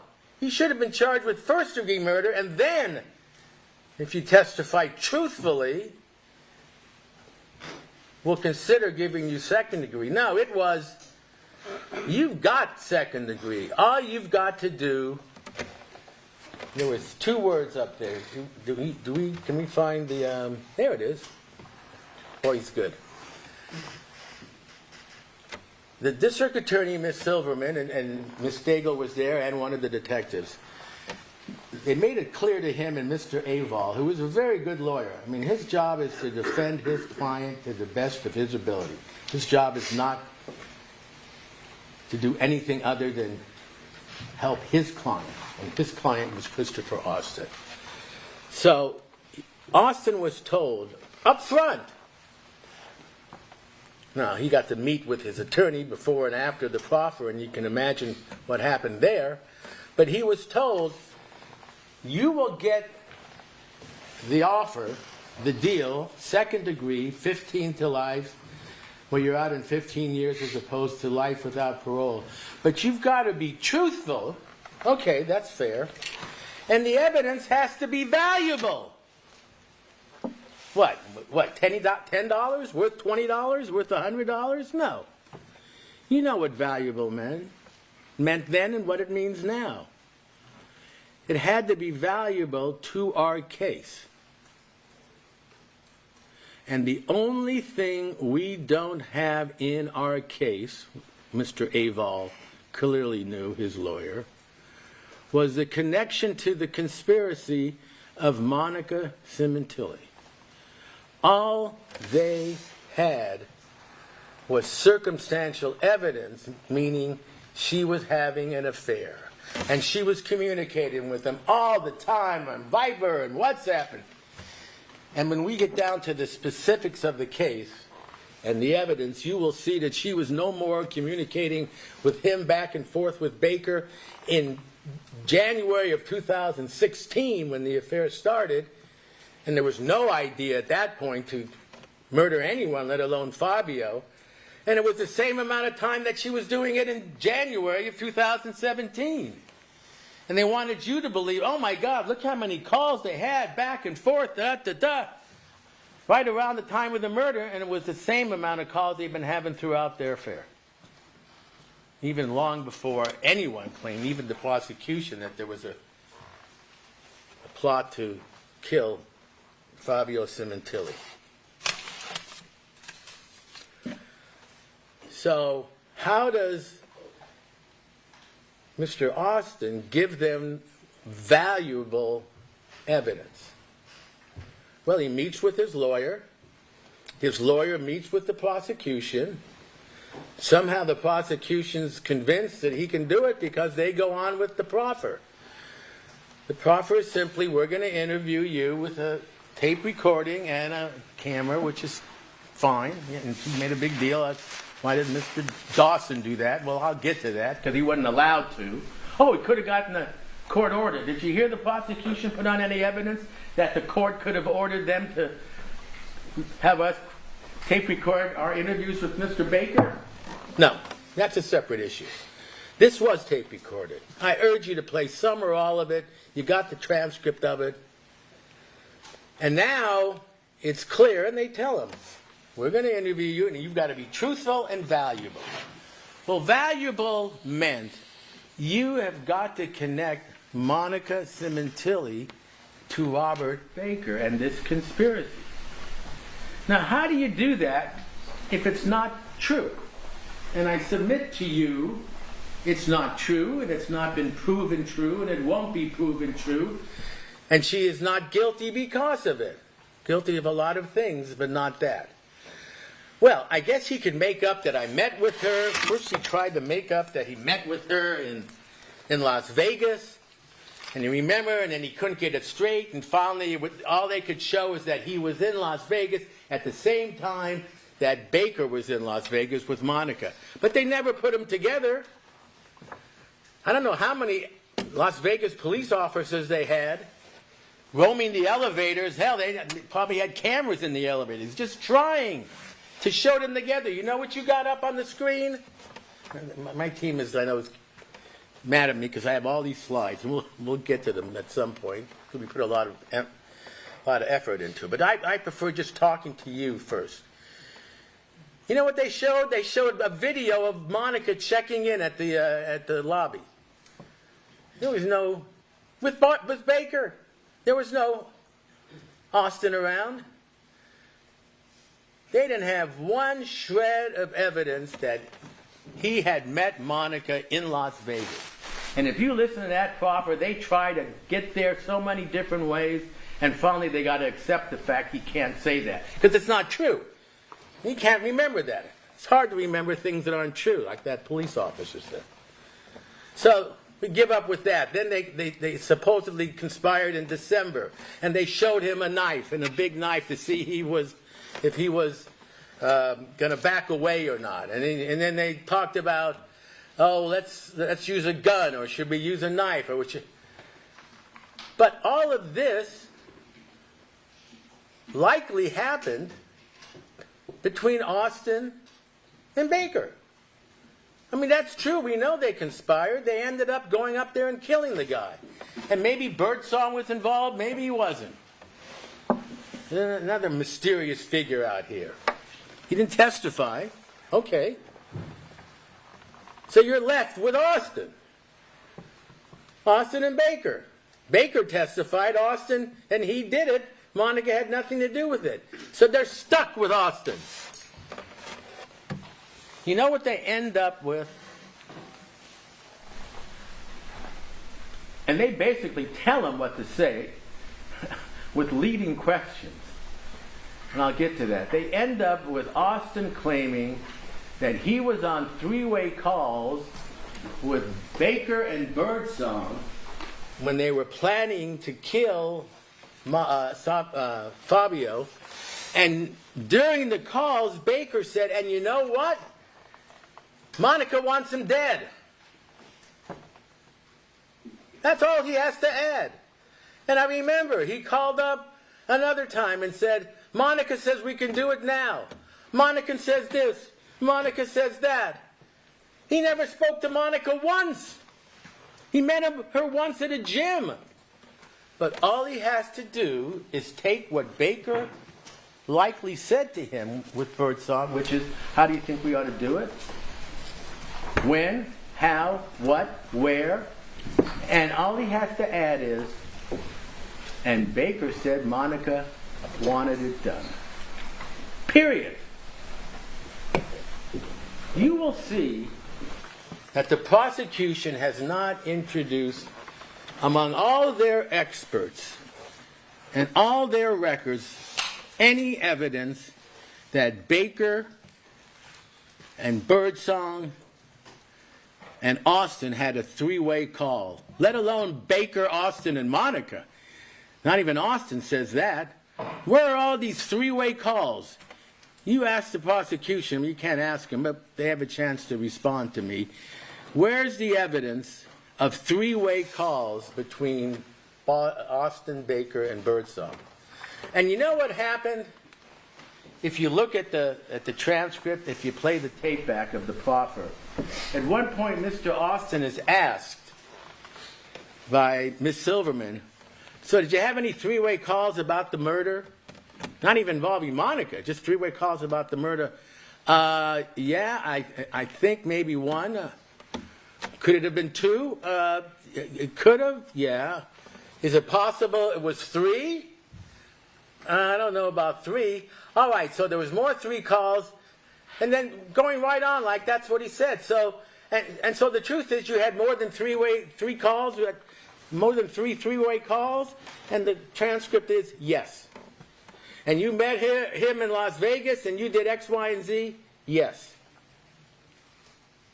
Now, if you play that tape back, you learn something. I don't know, you didn't come here to learn law. You're going to learn a lot of law from the judge's instructions. But I hope you learn what a leading question is, because there were a lot of objections, and the court ruled on them. Leading question is, if I turn to Mr. Jones and say, what's your name? Well, he's going to tell me, I would think, Tom Jones. He could tell me anything else, I guess, Wayne Newton or something. I'm really dating myself. But what if I say to him, is your name Tom Jones? All he's got to do is say yes. And if he thinks that I want to hear yeah, he says yes. He doesn't even have to know. Did you conspire with so-and-so on this date to kill Monica Sementilli by getting Fabio alone in the house? Yes. But if I say to him, what happened between you and Baker? He's got to think, Monica was... He can't make that up. And he doesn't have to. If you look at that proffer, you just ask yourself, how many times have they said to Mr. Austin, Miss Stagel did too, sometimes interrupted. All right, you tell us what happened. He doesn't know shit. Until they say, and what happened is you had a three-way call and then Baker said that they needed Monica dead, and isn't that right? And he says yes. I guarantee you 90% of his answers are yes. Not what happened, but yes. And one time he couldn't even get that right. As I said, did you have him? How many three-way calls? One, maybe. Well, okay, that's the answer, right? One, maybe. Why does the next question have to be? Could it have been two? Because they want a conspiracy going on. One call's not really good enough. Well, maybe. Could it have been three? Oh, yeah. Yeah, it could have been possibly three. And at some point, Mr. Aval says, it's right there in black and white, would you mind if I had a private conversation with my client? Because he's not saying yes enough. He's not saying what they need to hear. And what they need to hear is that she was an active part, a knowing part of the conspiracy. Because they can't prove it without. And if they say they could, then ask them again. Why did you give this guy the deal of the century if you could prove it without him? Prove it without him, get her convicted, and convict him of what he did. Which, as I said to you, was the brutal murder of Fabio Sementilli, which doesn't happen. He didn't have to stab him, but he did. And then got up there and said, I'm ashamed of it, as he took the blood money and collected the gold coins. So Mr. Aval, getting back to the record, may I speak with my client secretly or in private? Private. Of course, which that's fair. He goes, and then the record shows a half hour later they're back in front of the DA. And at that point, it's when Ms. Silverman says to him, now you listen to me. You're here for a reason. You're going to tell the truth. Yeah. If the truth was that she had nothing to do with it, that ain't valuable. I guarantee you he's in prison for the rest of his life. So you better start telling us the truth. Because I'm not wasting my time with you. It's right there. I've walked out of proffers before, she says. I've walked out of them, meaning I've had people come in here and want a deal and they don't say what we expect them to say. I'm not saying that she's asking him to lie. I'm saying that his attorney told him ahead of time what to say and he couldn't remember because it wasn't true. And after that little speech, then he starts answering a little better. But he is all over the place. How many knives did you have? We went to Walmart the day of, he talks about the night before, and I'll get to that. All right, you went to Walmart. Why? Baker had to buy a knife. I thought Baker had a knife. Yeah, he had a knife. What kind? Oh, it was how many hunting knives did they describe? I got mixed up. Hunting knife with this and that. Everything was a hunting knife. So what happened? Well, he had to buy another knife. Okay. So we went to Walmart and he bought a knife. Fine. Then Miss Silverman digs up a knife with a serrated edge that was found in the Mustang that Mr. Baker and Monica Sementilli were in when they were arrested. Wow. Knife in the car? June 2017? Boom! Murder weapon, we'll take it to the coroner, we'll show it to him, he'll say Yeah, this could have been used as the knife that killed him. Wow, we found the murder weapon. It wasn't even close. Because Miss Detective Gable, a year later, well, not even a year later, at the time, I believe, testified at the grand jury, which was weeks after the arrest, did you ever recover the murder weapon? And he says, no. Okay, from that point on, for the next 6 years, the agreement was, the truth was, the conclusion was of LAPD that they never recovered the murder weapon. Why? Because it was thrown away and buried by Mr. Austin. Oh, they went out to look for it 8 years later. And Baker said he threw the weapon away. I'll say, okay, they got a knife that was in the car, has nothing to do with the murder. But during the proffer, Ms. Silverman gets the idea, let me show him the knife. The knife we know was not used, according to Detective Gable. And what does he say? Yeah, that's the knife. Hey, that's it. Bullshit. I'm sorry. That was no more the knife than a little nail file was the knife. But now he's got a problem. Where'd that knife come from? You said they only bought one knife at Walmart. Oh, no, they bought 2 knives. Read it. You can't make this stuff up. Now it's 2 knives they bought. And for the prosecution, that's just fine. That is just fine. So he goes on with his proffer, and he says nothing more than Baker told him on the phone that Monica told him that she wanted him dead and was doing it for insurance money. That's all he's got to say. Baker denies that happened, that she was ever involved. So what? You're going to believe Austin over Baker, right? I'm not sure why you would. I'm not sure why you would believe either one of them. They're 2 murderers. But one of them is doing the rest of his life in state prison without parole. That's where he belongs. The other one will be on the streets in 15 years when he's in his 50s. That's where he does not belong. The only difference is one of them was willing to say she was involved and the other one wasn't. That's the only difference.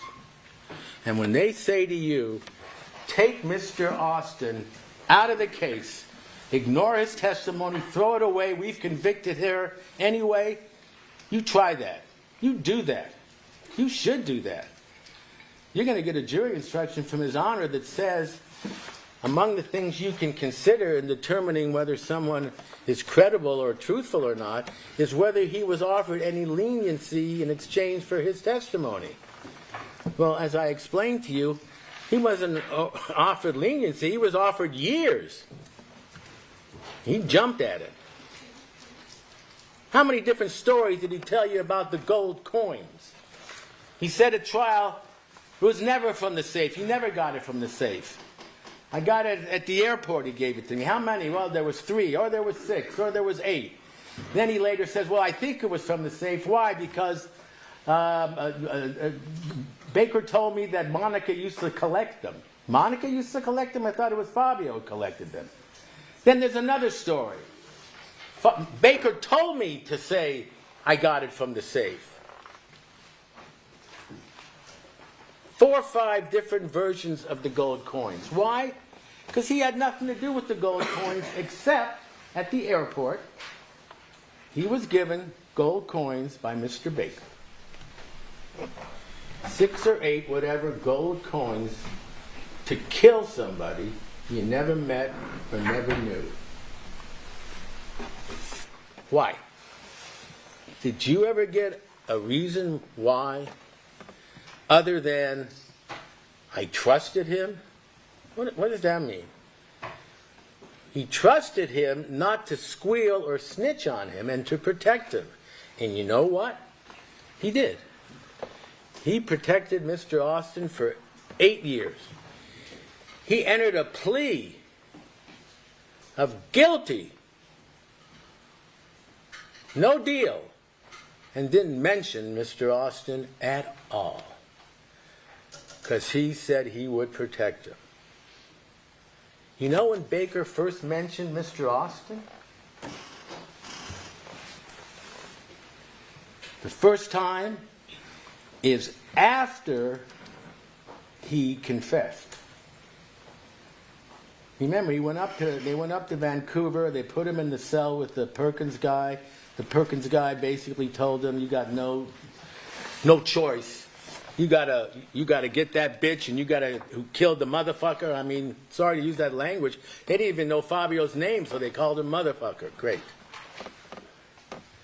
And he confessed, right up there.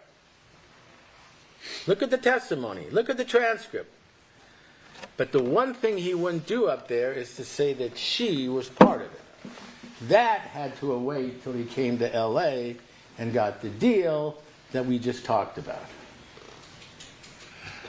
So that's the only time that Austin mentions that the first time that he confesses 8 years later to being part of the murder of Fabio Sementilli. So we go back, Mr. Dawson and I go back to Mr. Baker. Why not? We know now that Austin was the second killer. So we ask him, and we tell him Austin pled guilty. You don't have to be a snitch anymore. He pled guilty. He's going to go to prison. Tell us what happened. And that's when he says Austin was involved. Now, as I said, as a result of all of that, Austin got 15 to life and Baker got life without parole. Maybe it's not worth much, but it's worth something. It's worth something. So when Baker says she knew nothing about it, at least consider it. He had total control over that woman. We talked about death, divorce a little while ago, and I said she wasn't going to divorce Fabio. It wasn't for religious reasons. I submit to you, she was going to divorce the man of the year at Wella, the loving father and husband, and for years people said that was true. This wasn't made up. And she's going to say, "I'm divorcing him. Oh, I'd like you to meet my new husband, Robert Baker. He's a great guy. Molested a girl at 14. He has 5 women. He's a porn actor, but you'll love him. You'll love him. He's great." That was never going to happen. You know when Baker realized it was never going to happen? That's what he said. They were having their fun. I don't know what the attraction was. It's bad boy. You see movies, good girl, bad boy. I don't even want to get into the sexual side of it. He degraded her. He told her to masturbate in jail in front of other inmates. Send him semen. He was going to send her semen. Come on. Why did she do that? Why? He had a hold on her. And the irony is, for some reason, because Baker appeared to have been heterosexual, he had a hold on Austin too, didn't he? He could get Christopher Austin. He could ask him, "Hey, you want to come up and kill someone for me? I need your help." "Oh, yeah, sure. Okay, when do you want to do it?" And sure enough, he goes up there and does it. Half the time he's asked, and we'll get to that, "What were you going to get for it?" "I don't know. He told me she had money. He told me she was coming into money. He told me she was going to get money. I was going to ask her if she would give him something." What did he end up getting? 6 gold coins or something? For murder? What kind of control did he have over Christopher Austin? wasn't blackmailing him. At that point, Austin had no prior record. They were just friends. Their fathers or uncles were cousins in South Carolina or Fayetteville, North Carolina. For some reason, Robert Baker had a way of controlling people. It's why he had 5 women, some at the same time, why he had the 14-year-old, why he was in porn, why he was in managing, why he was in this, why he was in that. And it clicked with Monica. You think she's happy about that? You think her family's happy about that? You think Fabio's family's happy about that? But at least that's something they could have lived with if Fabio was still alive. And the reason he is not alive today is not just Robert Baker, it's Christopher Austin as well. And one guy got what he deserved and one guy didn't, and you should consider that. So they finally got their Austin 8 years later, and now we're at trial. And as I said, it shouldn't have taken, if this case was so clear-cut, 8 weeks and 3 days of argument to convince you that Monica Sementilli is guilty of conspiracy to commit murder and murder. They didn't have to spend any time on Austin. He pled guilty. What did they spend most of their time on? The phone records, the phone calls, the deletions, the WhatsApp, the Viber, all these things that they say is proof beyond a reasonable doubt, mind you, that she's guilty of murder. All they show is she desperately did not want someone to find out that she was having an affair with this lowlife. She didn't want to kill her husband. She was happy the way it was. The affair was secret. She was living a double life for a whole year and 2 months. Nobody knew about it. Traveling to Vegas wherever they went. Whatever you think about that, and I'm sure it's not much, it was working. But it wasn't working for Baker. It wasn't working for Baker. And he saw after that Christmas holiday in 2016, December, he saw that she's with the family. When she has a choice, she's with the family and I'm here alone. Because most of the time that she was seeing Baker, it seems clear from the evidence, was when he was on trips. And he went on trips a lot. And they made a big deal out of the fact that she was sending Baker his itinerary.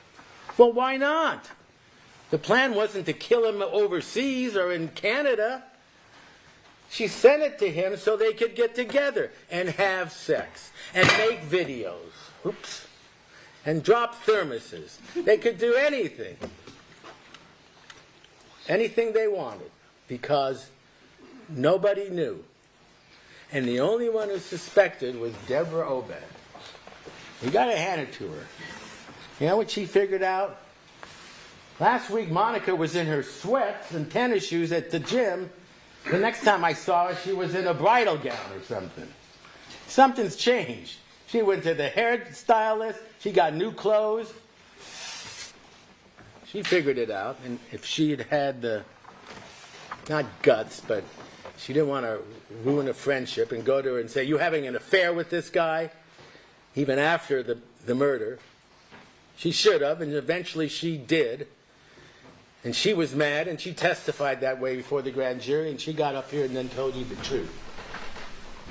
With all of this, she doesn't believe she killed her husband. It's like the 2 girls do. And the people who do are the people who were told, first of all, who were closest to Fabio, and second, were told by the police from the very beginning, "We got her, she did it, she had Fabio killed. And you can imagine, again, what you'd be thinking if you were related to him or you worked with him, especially considering the kind of person he was. Now, there's several more things to go over because the prosecution is going to go back to all the records that show the phone calls and so forth, and that's proof that they were having an affair. I submit to you it was proof that he had an obsession with her and she had an obsession with him. And whether or not he put a tracker on the car or not, I mean, why did we put it in the report? That's what he said. But even if you look at the pings that they had sometime, he was constantly in that area. He lived in that area, really. He was obsessed with her. That's why he was at Target that day. He had to know where she was every single day. And if he was gone, at work or whatever, you can bet they got together. The girls were at school, Bella was working, Jessica was at school, or vice versa. And they got together, and yes, they had the affair. And that's what those phone records really show.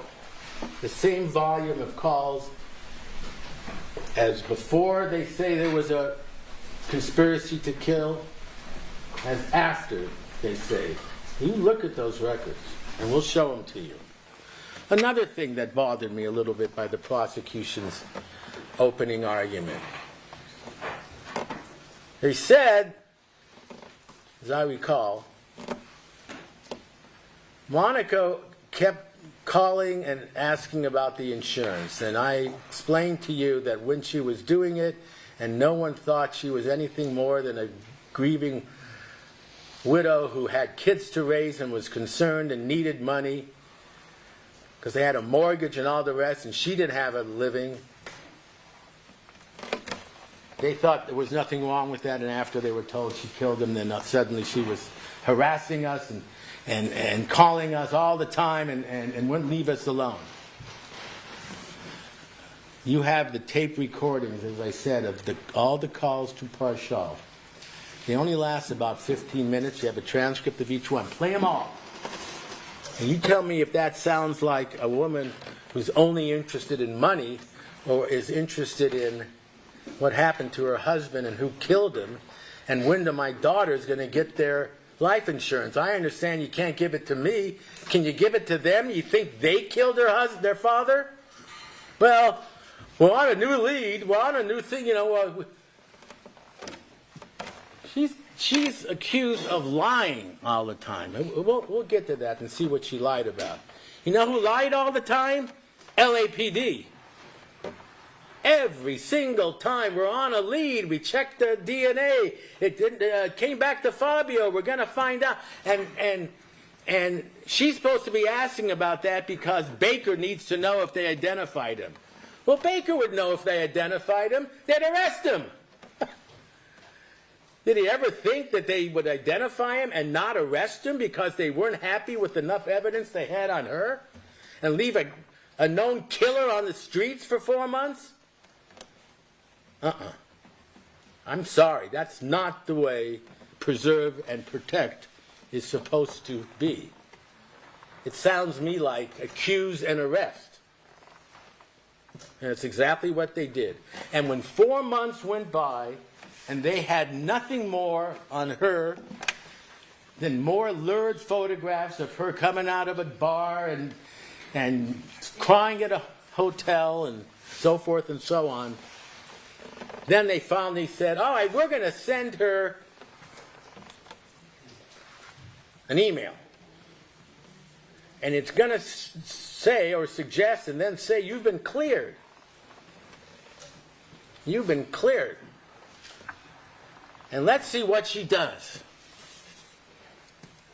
I mean, Jesus, she could have gone on the next plane for Italy. She was in New York or Canada, I forget. Well, they trust her to come home. You know how many times she flew to Canada back and forth? Knowing Robert Baker, according to them, was a murderer, and knowing his DNA was all over the place? Think she was comfortable? Let me ask you a question. You're smart. She's smart. That's what they're saying. Smart enough to connive and have a conspiracy to kill Baker that was Fabio that was really spelled out.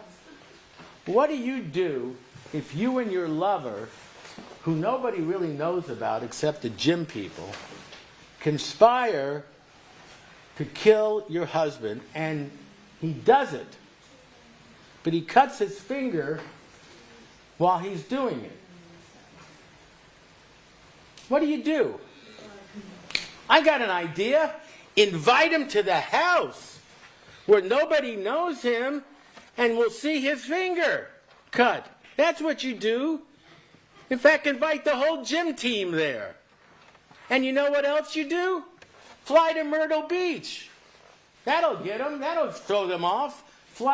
And you know what else you do? Call Wella and tell them you want special rates at a hotel. Unbelievable. Nobody is that stupid. And somebody who's supposed to be smart enough with her lover to conspire through this whole plan with the tight window and all the things, and we'll get to that, to kill, and then the killing goes off. I don't know about you, but when I watch Law and Order, what they decide to do, we better not communicate for a few months at least. Don't call me, I won't call you. Let's wait till they clear you and get the insurance, and then we'll fly to Scheherazade or something. They start up almost a week or two after, and go to Myrtle Beach with excuses, and go out karaoke, and sending text messages home to her daughter. Just grow up, would you? I have a right to go out, and says to Morella, I'll fuck whoever I want. Sorry, that was the language. Yeah, that's what I'm going to do if I killed him, sure. I'm just going to spread it around how happy I am to be alone and show photographs. She was a little out of her mind. And it happens. She is not pled not guilty by reason of insanity. If she was charged with having an affair and breaking up her family, then I would have pled not guilty for reason of insanity. Who could be so insane as to want Robert Baker over Fabio Sementilli and Jessica and Isabella? And Mena and Anna and the whole family. And Morella and Marco and Luigi. Who would do that? She would do that? For what? For insurance money that's going to run out in about 2-3 years? When your husband is making $280 to $300 and a rising star? And yes, if you're not happy, divorce him. You saw the chart up there. Much more money she could have with divorce. But it's not, it ain't going to work, my friends. I can't bring home Robert Baker and say, hi, Mom, would you call him son, would you? Here's your new son-in-law. I'm sorry, I mean, Fabio was okay, but he can't match up to Baker. That makes no sense, and the evidence has not changed that. But what makes sense is Robert Baker has finally, I didn't do a background check on the women that he was involved with in his marriages and the 14-year-old. I have a feeling the 14-year-old wasn't worth a lot of money. And I have a feeling the other ones probably weren't either. And he didn't have a dime to his name. He was way out of his league. Way out of his league. And you know, sex is great, but it kind of wears off after a while. I think my wife's in the audience. I didn't say that. But something is going to change, and he's not going to have her forever if she sticks with Fabio, and she's not going to leave her husband and 2 kids and going to college and everything. She has plenty of choice. let's just do it the way it's been. And if it doesn't work out, maybe I'll realize what a great husband he was, or maybe I'll cheat again. I don't know. I don't know her that well. But there's a big difference between cheating and treachery. And do you have that slide, Jeremy? We'll find it. It's caught my eye when Ms. Silverman put up these words up there, because she looked up the definition of betrayal. And I looked it up too, and she's right. Deception, disloyalty, treachery, duplicity, devious. I guess D's have a lot to do with it. Cheat, trickery, fraud, cunning, breach of trust, false-hearted, underhanded, unfaithful. Every one of those definitions applied to her. Because she was keeping it secret, she was being devious, she broke her trust, she was false-hearted, she was underhanded, she was unfaithful, disloyal, treachery. But then I realized there's one word missing in the definition of betrayal. Oh, there it is. Murder. There is a big difference. Even I could figure this out.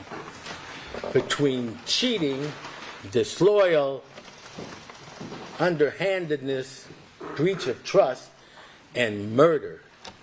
You've got to be a pretty evil person to do that. And I submit to you, she is not. And she did not. Now, Robert Baker, that's a different story. That's a different story. His life was filled with all those things. Plus he was in the armed service. Plus he had a dishonorable discharge, or he said it was a discharge without dishonor. I don't know. He had a funny definition of that. So he was a prime candidate, and he knew, sadly, where to stab someone and kill him. He also knew he couldn't do it himself. But I still cannot figure out Christopher Austin.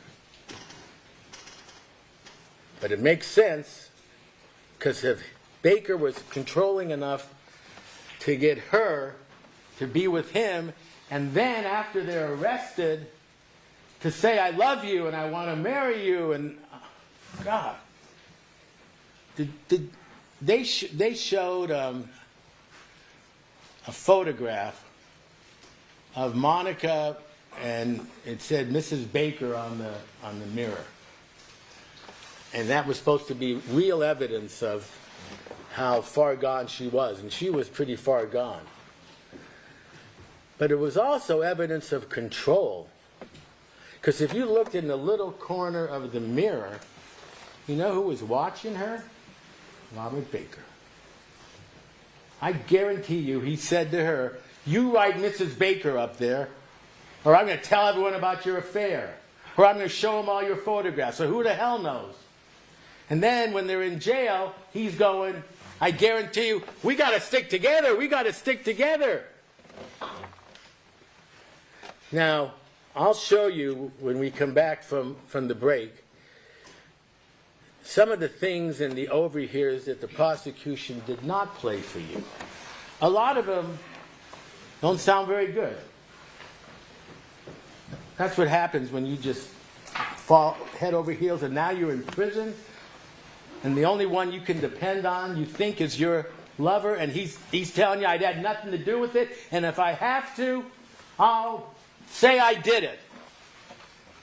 They left out that he said, I'll say I did it even though I didn't. Why didn't they include that in they had how many hours of overhears? Why didn't they include the one that we ended up playing for you that said, you don't belong here, you're just a housewife?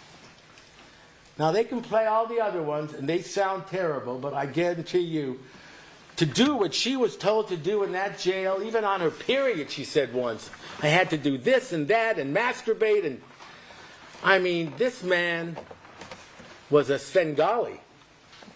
She tied herself to him. And that was the biggest mistake of her life. It cost her 8 years. It cost Fabio his life. Nothing good came from Mr. Baker. But he's gone for life, and Austin's gone for what should have been life. And now they want to complete the circle and send her away. Now, if you find that that's the right verdict, of course you're going to return it. But before you do, I want you to consider what we're going to present to you in the next hour or so before we go home. Because I'm not just going to leave you with, there's no evidence. They put on a lot of evidence. What I'm going to show you is that if you assume that she is innocent, that evidence is just as consistent with innocence and guilt. If you assume she's guilty, then that evidence is evidence of guilt. So how do you choose? What you saw up there before. You took an oath. In our system, you are presumed innocent throughout the case. You have to presume that she was having an affair and just doing these things to cover it up. Because she was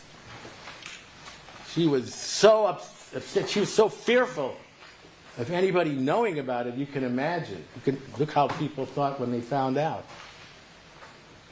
If it's just as consistent with her covering things up because she was fearful it would come out, then your vote is not guilty.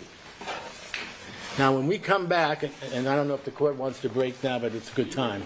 I just have one other thing to say. We're going to go through the day of the murder, and I'm going to show you what I believe is certain evidence to establish that there's no way that she could have been involved in this conspiracy to kill her husband. Thank you. All right, let's take our afternoon recess for 15 minutes. The admonition applies. See you back here. All right, so I said this in the chat, but I'm going to say it again. The fact that he tried to say that Monica wrote Mrs. Baker on the mirror, that he has no doubt that Robert told her to go do that, and so that's what she did, I do not buy that at all. He then used that and went into the fact that he demanded Monica do certain things while she was in jail, and so she had to do these things. That is still crap. I do not believe that at all. Yeah, Salty. I thought she was gearing up, but I did not see any tears. But she's done that a couple times. I thought for sure a couple times she was about to, and then it just never panned out.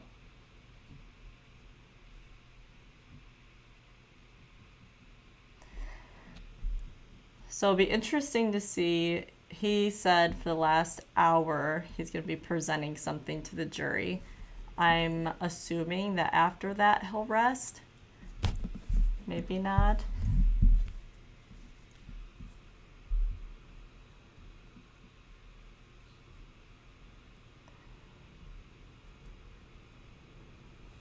And for anybody who has been here and hasn't seen the Lori Vallow day one, we will be doing that probably tonight. If not tonight, we'll do it first thing in the morning, but I'm thinking tonight, get it over with so we're caught up for tomorrow. Especially if jury is going to go into deliberation tomorrow. We don't need to watch the judge go over everything with them before they're excused, so we'll probably be there. One thing I haven't done, but I'm going to do right now, is check Fabio's sister's Facebook.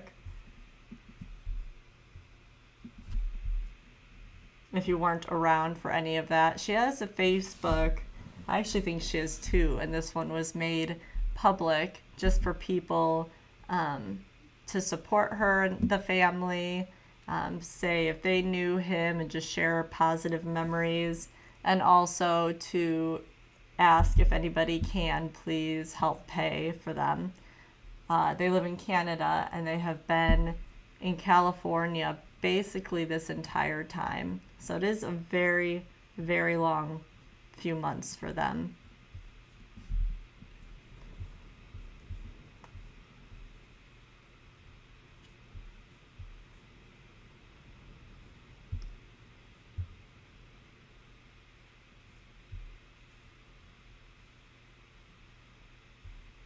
All right, there's no new comments or anything, but I definitely will keep checking, let people know. I also said yesterday that she'll probably do another press conference or interview or something after this is all done. She had already done an interview on this case, man, I think it was a year or two ago. So I wouldn't be surprised if she does another one.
Should be only a couple more minutes and then they're back.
Yeah, I just was opening up her trial just to see how it was going and if they've had a lot of breaks today or if it would be longer for us to catch up. But yeah, I think I will probably do it tonight.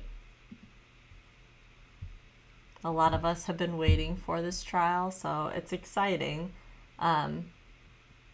But Monica's time and Lori's time are currently the same exact start time.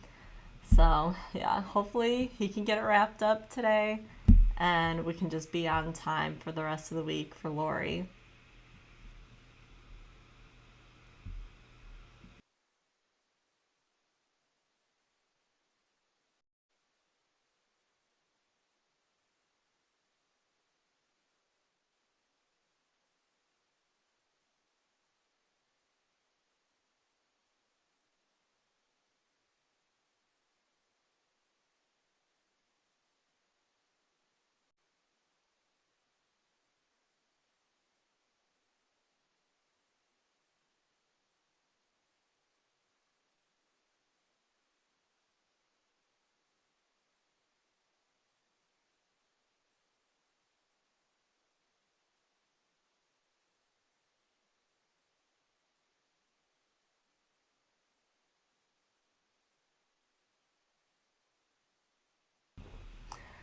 I'm not sure if I think revenge is the right word, but I think she's out of her mind a little bit, literally.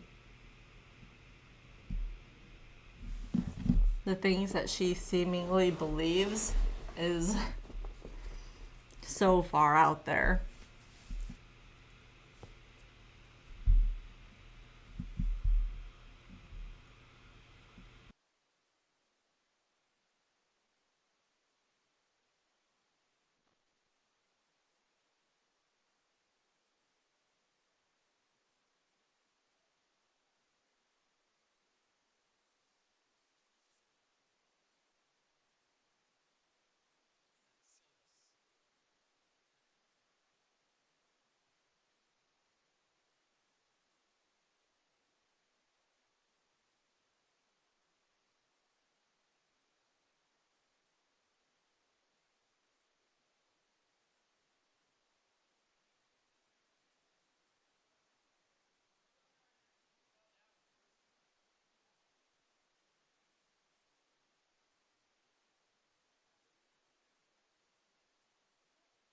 Yeah, this was a good day to not have on live for Lori.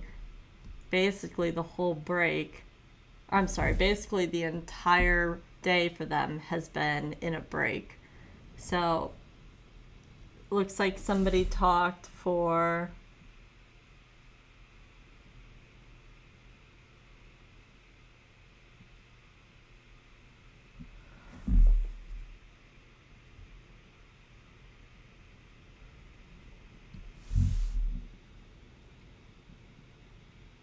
looks like the prosecutor talked for maybe an hour, maybe, and then they took another huge break and they started up again.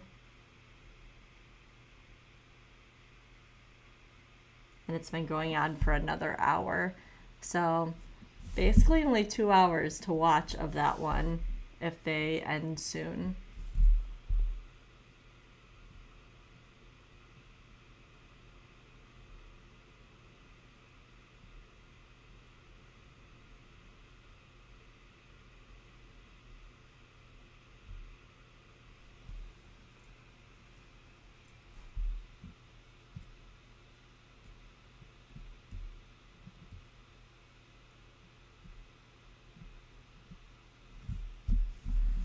Yeah, I think she is definitely trying to act and doing a very poor job of it.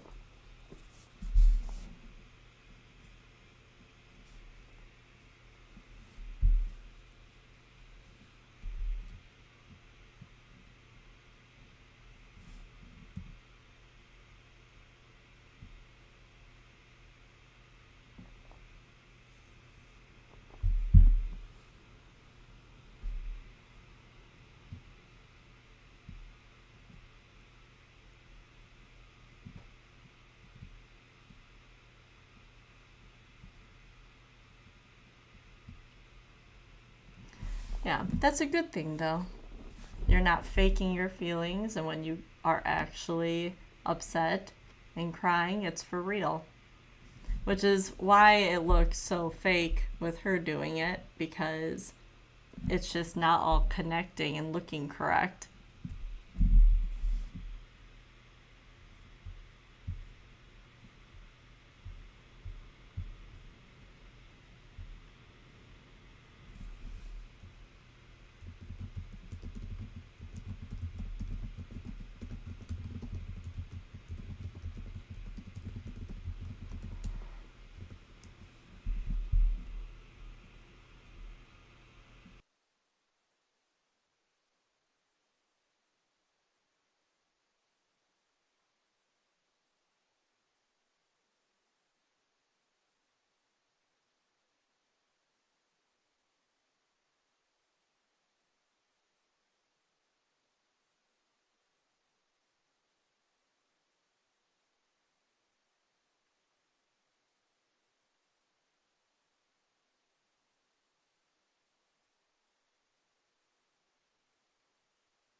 Well, that's interesting, Salty.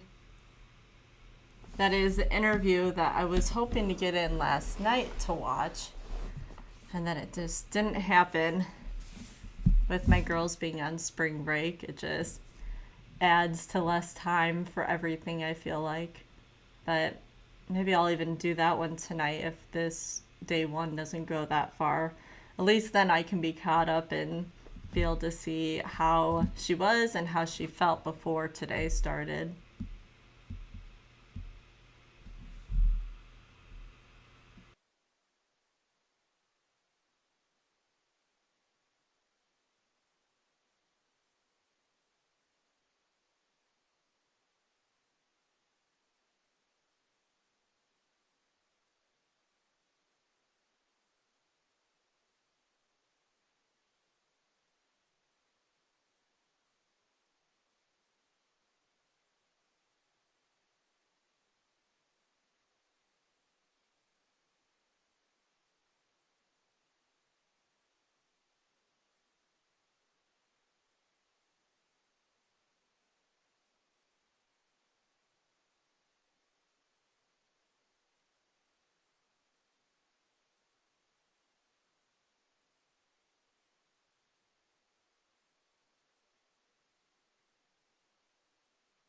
And alternates are present, and so being you may continue. Thank you very much, Your Honor. Ladies and gentlemen, I don't want you to think I take for granted the fact that you're a captive audience here. And I'll try not to repeat myself or discuss things that I don't think are highly relevant. But understand, we only get one chance to talk to you. Prosecution will have a chance to rebut anything I bring up. So I'm going to try to make sure that everything I think is important for you to make your decision, you have. And then, we took a long time to pick you. So we have faith that when it's all said and done, you'll apply the law. The presumption of innocence, proof beyond a reasonable doubt, because that's our system of justice, and you'll reach a verdict that you can be proud of. All right, I said a lot of things about the affair and about how the conduct of Monica was consistent with someone having an affair and not wanting to murder someone. So again, obviously, number one, sexual excitement, loss of evidence for that, the photos, lots of evidence, and Baker provided that background. And go back for 1 second, Jeremy. One thing that was clear is that he also used Paula McCullum. Now, if you recall, she wasn't a witness in this case, but she was the one who had rented the car for him when his vehicle, he said, was out of order or not working well. And again, another example of him using a woman, because apparently he was able to do that successfully throughout his life. And that's unfortunate, but that's the reality, and he's paying for it. All right, so Monica and Baker meet in December of 2015. Again, for whatever reason, sexual excitement, things just not exciting enough for her. There's evidence of that, and Baker provided, again, well, you can go on to the next one. Okay, here's where we're getting into evidence that the prosecution presented to you that they said was evidence of murder rather than evidence of an affair. So let's go over it. There were voluminous communications via text between January and April 2016. Right from the start, then, they were messaging each other thousands of times a month. This is long before there could possibly have been any plot to kill. No one is claiming that started the minute they started seeing each other and having the affair. And in April, they switched to Viber, and law enforcement only obtained records from Viber for January 2017. So hold on, leave that there. Understand something.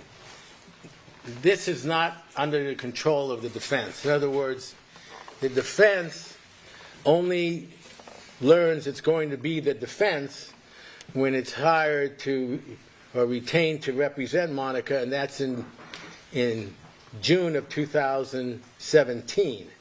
So whatever is obtained by LAPD in their forensic lab is before then is beyond our control. We couldn't say save the messages from April to December.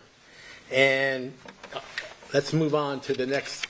So what we're showing here is how much messaging there was between Monica and Baker at the beginning of their relationship. And right from the start, they're messaging each other thousands of times a month.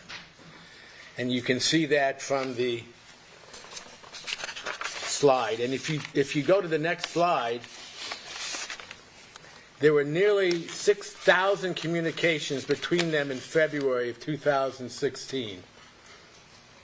Over 7,000 in March 2016. And when they switched to Viber in April, we don't have records for Viber past this date until January 2017.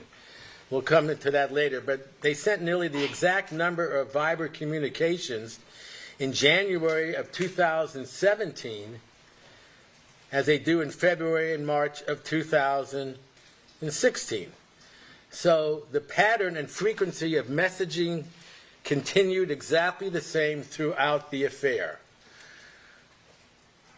Now that's important because throughout this case, you were told that when they decided to kill Fabio, allegedly, we know Baker did, but when the claim is that Monica did as well, suddenly there's supposed to be hundreds and thousands of more messages between them. That's not true. This just shows a zoomed-in view of the first few months of the beginning of their relationship, sending each other hundreds of messages every day in exactly the same as in January of 2017, long before there was any claim that there was a plot to kill. Let's move on to the next one. All right, I can read as well as you can. The prosecution wants you to believe a large volume of these messages alone is evidence of a conspiracy to kill Fabio. How can that be so? If the volume of messaging is the same nearly a year prior of the murder, when there's no claim anyone was plotting a murder. Next. And the messaging is dominated by Baker, not Monica. The AT&T records show that Baker messages Monica twice as much as she messages him. Baker does call Monica, because this was brought out by the prosecution, let's be fair, more than he calls her, but the calls make up a tiny portion of how they communicate, less than 4%. Almost all of the communications is texting, which Baker dominates. Yes, they communicate with each other much more than anyone else in their contacts. This is entirely to be expected as they are having an affair. And if we move to the next slide, you can see the AT&T communications between Baker and Monica. The red is Baker texting Monica, Monica texting Baker, and the green is Baker texting Monica, Monica calling Baker. So you can see the vast majority of the communications on there is Baker texting Monica. It's almost 2/3. And then there's a small portion of Baker calling Monica. Monica texting and calling Baker is over on the left side, and you can see far less than the other way around. Now let's leave that up for a second. That is simply consistent with the fact that Mr. Baker has not much else to do in his life, apparently, than focus in and obsess with Monica Sementilli. It's as simple as that. In red are all the texts from Baker to Monica, and he's messaging her 2/3 of their communications, and that goes on and on. You've heard one of the witnesses say you can convey more communications on a call than a text. Well, maybe that's true, but maybe it's a missed call. Maybe it's a call for 2 seconds. In any case, the calls make up less than 4% of all the communications. It is dominated by messaging, and that is dominated by Baker. Next slide. Monica downloads Viber for the affair. She downloads Viber on April 9th, 2016. Long before any claim of plotting, even by the prosecution's kind of warped sense of timing here, like where they believe it started in July when Austin doesn't even know who Monica is and doesn't meet her until he meets her at the gym later. And Monica downloads Viber before it is even encrypted. Baker downloads Viber 4 months before even meeting Monica. And Viber doesn't announce to the world that it's introducing encryption until April 19, 2016. So,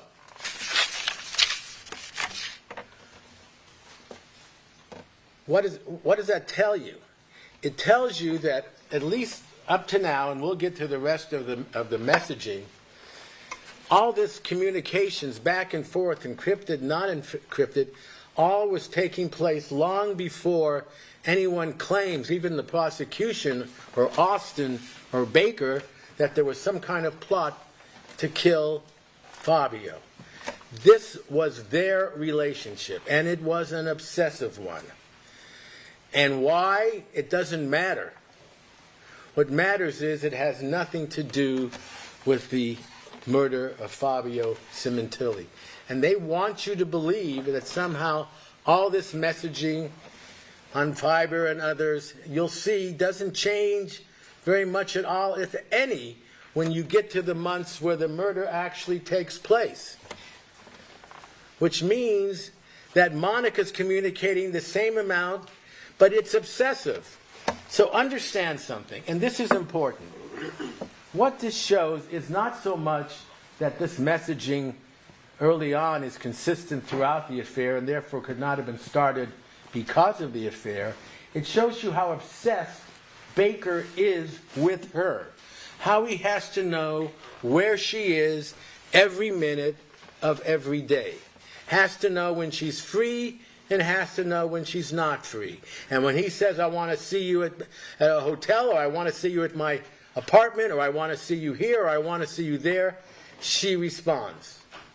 It doesn't say a lot for her and her choice of partners. We've admitted that. But it is not evidence of murder.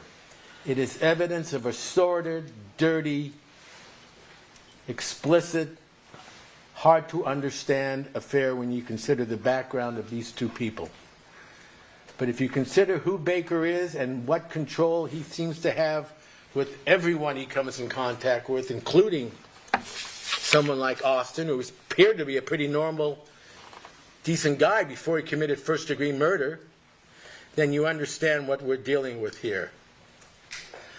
Let's move on. This is June 2016. Deleted emails, itineraries of Fabio's agenda is evidence of the affair.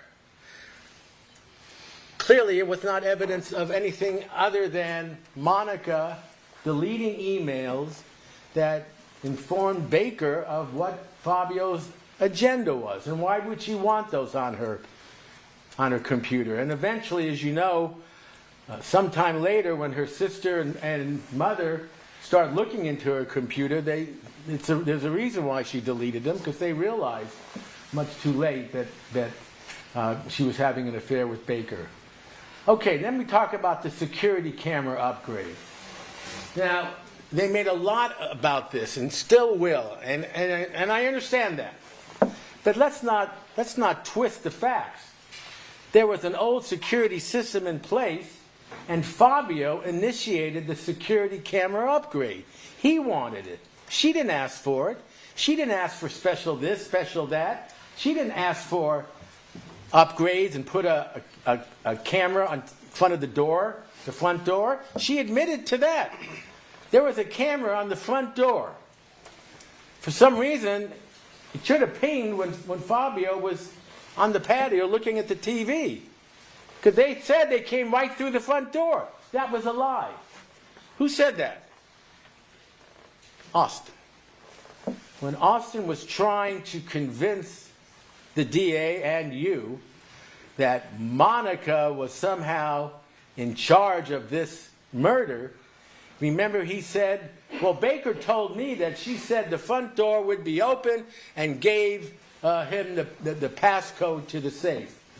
Well, by most of the evidence in this case, including that from the police when they came out, they entered around the back through the glass, the sliding door into the bedroom. There's no evidence that they entered through the front door other than Austin saying so. And if they entered through the front door so quickly, and we'll get to the timeline later, why did it take them so long to get to the patio and kill him? You'll find out that they arrive at the scene about 15, 20 minutes at the house before the murder ever takes place. And we know that because Fabio is on the phone leaving a message or talking to someone in his office about a colonoscopy, and God knows where that came from.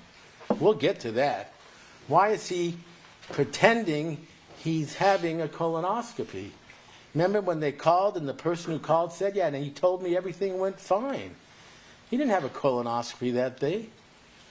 That's a mystery that maybe we'll never know. So Fabio initiated the security. Fabio received a proposal and the invoice. Fabio was on the speakerphone when the details regarding the upgrade was being discussed.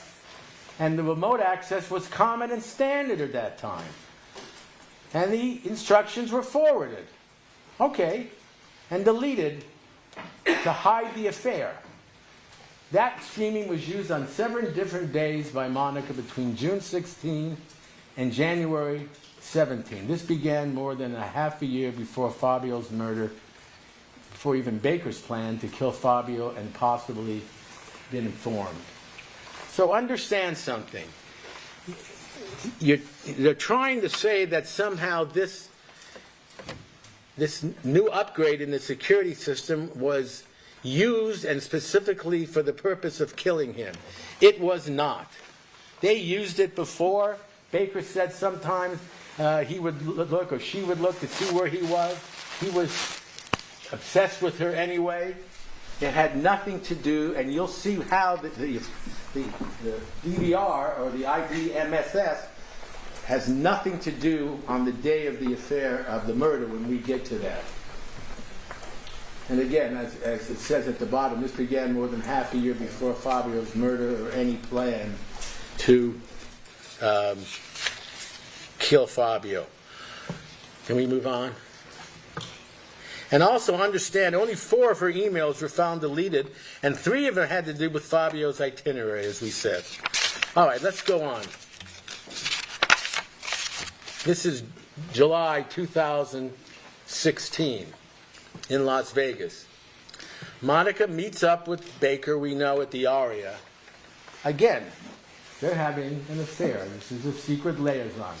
Who knows if Fabio was out of town? I'm sure he probably was. Doesn't make it right, but it made it convenient. And no matter how much the prosecution wanted this to be true, Austin never saw Monica in Vegas on this trip. And I'm telling you, if you look back at the evidence in this case, they tried so hard with Austin to get him to say he saw Monica there in 2016 in July, and he could not say it. And they put them there in Vegas or at the Aria location at the same time, but never together. They even had Las Vegas police officers, LVPD, in the elevator sometimes and never saw the 2 of them together. They never had evidence from anyone other than they were both in Las Vegas. Is that important? No, not really. It doesn't mean that down the road that they didn't get Monica involved, but they're trying to put them together when they were not. And they tried so hard, and I will show you from the details of the proffer how hard they tried to get Christopher Austin to say he met Monica in Las Vegas in July, and he said no. He was clear. He met her for the first time at the gym when he was introduced to her. As, you know, just, hi, this is Monica, hi, this is Christopher Austin, he's a friend of mine or whatever, at the fitness gym. And Baker introduced him to Austin as a girl he is seeing. Then Austin and Baker go back to Monica's house. Okay. Everyone seems to agree that Baker took Austin back to Monica's house. Now, I'm telling you, if you review the records, and we'll go over that briefly tomorrow, and I promise you I will be finishing tomorrow, you will see that the prosecution is desperate to try to get you to believe that somehow this was a forthcoming. It was forthcoming. It was a preview of what they were going to do, 5 months later? 6 months later? January of 2017? Oh yeah, we're going to take you and we're going to show you that Fabio is outside, and here's where he spends his time, because we're going to kill him outside, even though we haven't decided whether we're going to shoot him or tie him up in bed or do anything. In fact, they end up deciding to try to kill him at the mall the night before. There was no, remember the patio.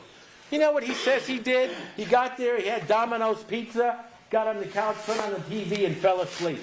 You know what? That's what I do every Saturday. Domino's pizza, put on the TV, football, and fall asleep. And that's what he did. I don't think I've been accused of committing any plot to commit murder, and that had nothing to do with that.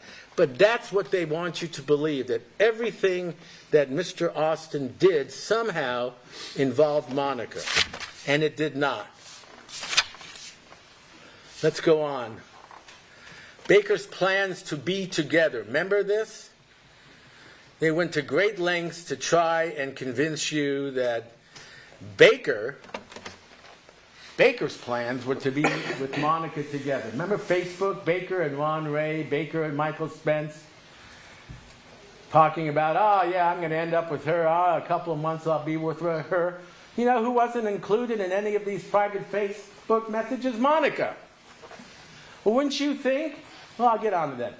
Pure bravado and banter. This is the language that we decided to use. Okay, between Baker and his friends.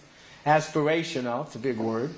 Purely proves Baker and Monica were having an affair. No evidence of any conspiracy to murder Fabio. And what was interesting is Sheila Salahan tried to say that yes, Baker was bragging about being with Monica. Eventually, he was going to be hers. She finally admitted on the stand it was only Baker who spoke to her about his plans and relationship with Monica. So hear me out on this. They're trying to say that Robert Baker's plans were to end up and have Monica for himself. Absolutely. Absolutely. That's why he killed Fabio. That's the only way it was going to happen. She wasn't going to leave him and hook up with him. She certainly wasn't going to kill him and then say, hey, oh, listen, my husband's dead, but here's my new boyfriend again. Here's Robert Baker. Come on. So he's bragging to his friends, which is not below him, but not in front of her. Well, who cares what he says? I can say a lot of things about, I'm going to be successful, I'm going to be rich, I'm going to take my wife to Tahiti, I'm going to buy her a new house and a car. The question is, will I say it in front of her? And then she'll say, well, yeah, when are you going to do that?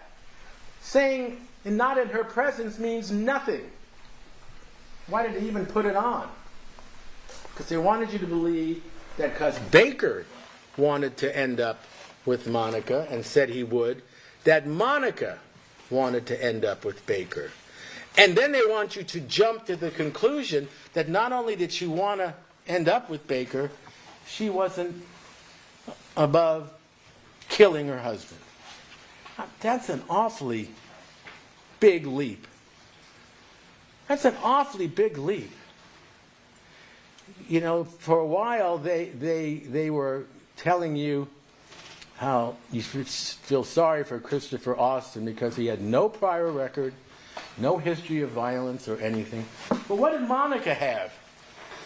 Did she have 3 ex-husbands who all died mysteriously? Did she have any background or record of anything other than being a loving wife who threw parties and went on trips? Look at, I'm sure their relationship wasn't perfect. No one's is. It's a long way from not being happy in your relationship to conspiring with someone to knife your husband to death in cold blood. That's a big leap they want you to make. But is it a big leap for Robert Baker, you think? Or as it turns out for Christopher Austin, it's a little jump. A tragic little jump. Let's go to the next slide. Now, Mrs. Baker, I think we covered that. Everything with Mrs. Baker was, I submit to you the idea of Mr. Baker until they ended up in jail together, and then I think she would have done anything that she wanted. Look at the actual plot to kill Fabio begins 2016 in the Hollywood holiday period. We talked about this. Monica and Fabio's family came down to visit. She was busy with him. Baker did not see her enough, and he alone begins his actual plot to murder Fabio. Let's leave that up there for a second. So understand something. It didn't take eight years and 9 weeks of trial to prove that Robert Baker and Christopher Austin killed Fabio, and they planned it out and they did it. But you have to look at all this evidence and decide what connects Monica to the conspiracy. Because you will see from the jury instructions we already went through and we will go through that it must have evidence, independent evidence of just conversations. And they're not even conversations between Monica and Austin. One of the people in the conspiracy, Baker, says it never happened. All right, you can believe him or not believe him, but you certainly can't use it to prove it happened. And the other one, all he can say after they drag it out of him is, oh yeah, I did it. I don't know why. Baker asked me. And you know why I did it? Because he said, I need your help. And you know what my proof is that Monica was involved? It's kind of like what they told me really in the cell, in the Perkins thing. You better get her. They need her. They need that bitch. She's the only one left to go to trial. And what does he come up with? Does he come up with a recording? Does he come up with a signed confession? Does he come up with anybody who saw them together alone plotting? Do they have even a phone call between him and Monica? My God, they got every phone record of everybody in the world almost. Nothing to connect Monica to Austin. But Austin said, Baker told me she wanted him dead. Baker told me it was for insurance. Baker told me this is how it was going to happen. Baker told me. Did you meet with Monica? Never. Did you talk with her? Never. Did she tell you anything? Never. And that's the evidence they want you to convict her of a first-degree murder. Okay, so we've talked about the holiday period and why Baker says he decided he had to get rid of Fabio. And now we look at the January 2017 fiber records, which we have. So the pattern of messaging, as it says there, was consistent every day in January. Exactly the same as the pattern of their messaging at the beginning of their affair in early 2016, where there's no allegation of any planning to kill. So there's no increase in communications between Monica and Baker in January of 2017. Let's go on.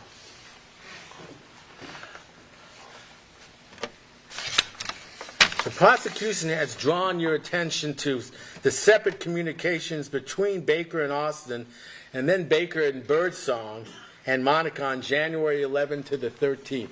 Let's go back. We're not going to get there yet. Listen to this, because I jumped ahead. The prosecution has drawn your attention to separate communications between Baker and Austin, then Baker and Birdsong, then Baker and Monica on January 11th to the 13th. Now understand, these are separate communications, which are supposed to be, according to them, proof of the conspiracy.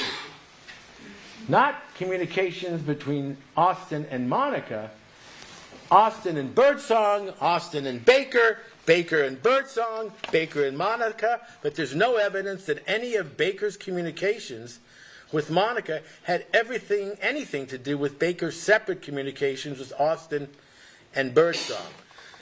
And as we have seen, Baker and Monica are messaging each other hundreds of times every day. So of course, no matter what day Baker has communications of Boston and Birdsong, it's going to be a day when he's communicating with Monica. So it's not a coincidence if he is messaging Monica every day, which he is. In other words, Baker and Monica communicating, let's say, 150 times a day. That's in July 2016, June 2016, whatever. Now we get into to June of 2017. Now the murder is going to happen. And Austin and Baker are communicating. So on a day when Monica and Baker are normally communicating anyway 100 times, 150 times, Baker also is communicating with Austin or Birdsong about the murder. Just because it's around the time he's communicating with Monica doesn't mean she's in on the calls or that he's relaying anything on the calls to her, because they're communicating the same number of times anyway. The only addition is he's communicating with Austin and Birdsong. That's the only difference. Well, then you got to ask yourself, well, what about these three-way calls? Were there three-way calls? There is no evidence of three-way calls, communications at all, between Monica and Austin, Monica and Birdsong, Monica and anyone, or three-way calls with anyone on that day. In fact, let's go on. Throughout all of the records of all the devices, there is no evidence of any three-way calls between Baker, Austin, Birdsong, and Monica. No evidence of any three-way calls between any combination of these people. Now hear me out on this. This isn't my strong suit, science and communications, but this is what the evidence showed, and this is what we heard from the experts. And you want it reread, you can have it reread. I'm just telling you what the experts said. We've heard from 3 different prosecution data expert witnesses. They've combed through thousands of pages of phone records, but couldn't find one of these three-way calls which Austin spoke about. Remember, this is the ones when he said, well, maybe there was 1, and maybe there was 2, maybe there was 3, and that's when he had the private conversation with his own attorney, and then suddenly it was possibly there were more. The prosecution told you how important it was to look for independent corroborating evidence of what witnesses say. Well, where is the evidence of this for what Austin says about three-way calls? Where? Austin said there were three-way calls. Data expert testified. Where did they say that this is evidence of three-way calls? And we know that the records show 3 calls where the records overlap, because you've heard there was a three-way call between Monica, Bella, and the eye doctor on the day Fabio was killed. And yet they couldn't find one of these crucial three-way calls showing the planning of the murder because it did not happen. Let's go to the next slide. This is what the prosecution said. They didn't use this beautiful picture of mountains, but they said there were mountains of planning. Okay? This is what someone with a sense of humor in the office said was the actual mountain, which was a little dirt pile. That's just our way of trying to be cute, and you can forgive us. But where are the mountains and mountains of evidence? There's barely any planning between Baker and Austin, and absolutely no evidence of any planning involving Monica. All you have is Baker and Monica having the same level of communications as they had throughout their affair. Let's go on. Okay. January 22nd, 2017. This is, if you recall, the day before the actual murder. Baker picks up Austin from the airport. Nothing to do with Monica. Baker and Austin buy knives. 1 knife, 2 knives, who knows?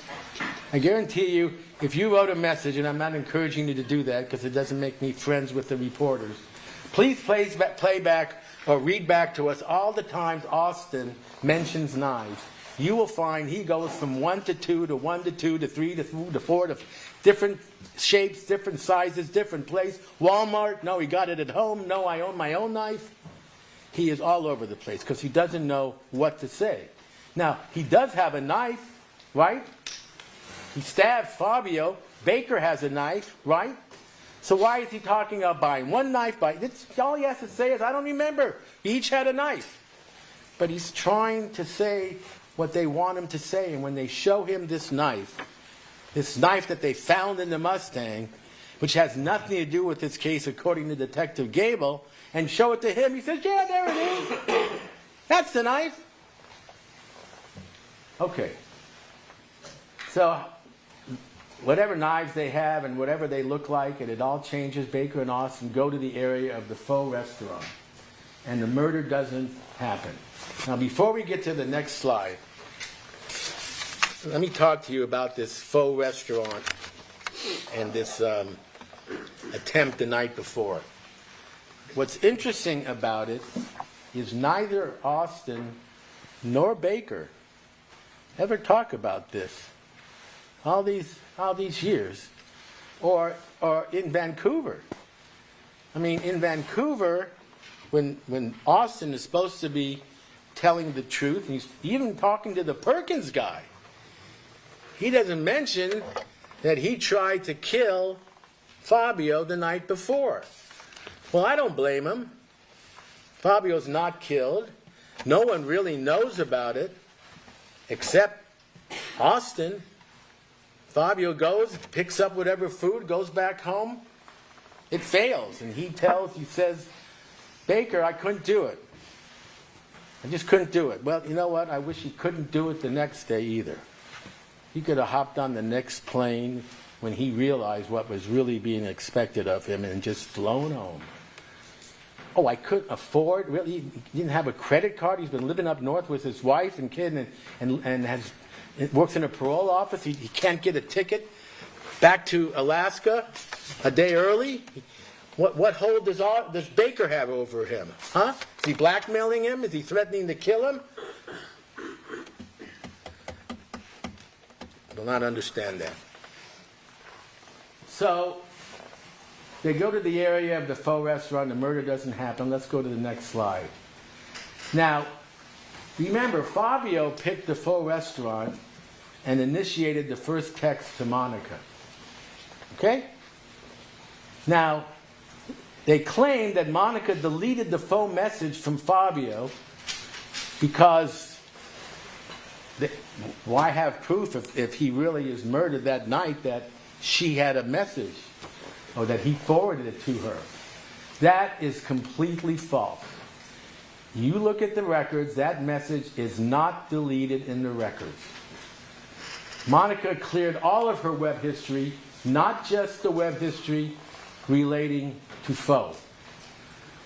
So yes, she was clearly deleting web histories all the time involving Baker. But they wanted you to believe that this was Fabio, his message, which identified the faux restaurant, which would have then led Monica to calling Baker or texting him and saying, go, you can kill him now. And then she deleted it from her records. She did not. Plus, they arrived hours before Monica and Fabio even began communicating about Faux, which is inconsistent with Monica assisting anything. So, remember, they have the ping. They're able to see where the car is, where the phones are. Austin says that if you listen to his testimony and have it reread, if you don't remember, that this all occurred around 9 o'clock in the evening. It was dark when he went there. Well, the records show Baker and Austin there at 5 o'clock. What's going on? I'll tell you what's going on. They're there because he's trying to figure out where Fabio is going to be that night. He talks to Monica constantly. If Fabio's gone or goes out, who knows? Maybe that'll be a good night, maybe it won't. But it's not based on Monica saying, go kill him. If that was the case, then she would have said, at 9 o'clock, he's coming. Not at 5 o'clock. Why does he have to wait there for 3 or 4 hours? None of that makes sense. I'll tell you what happened. Baker, as obsessed as he is with Monica, finds out that night, that Sunday night, when he asks her, what are you doing tonight, says, we're going to be eating home. Fabio will be going out for dinner and picking up dinner. Okay, where? Faux, whatever. And he says to Austin, hey, let's go kill him. And you kill him. You kill him. Not Baker. You kill him. Baker wants no part of Fabio.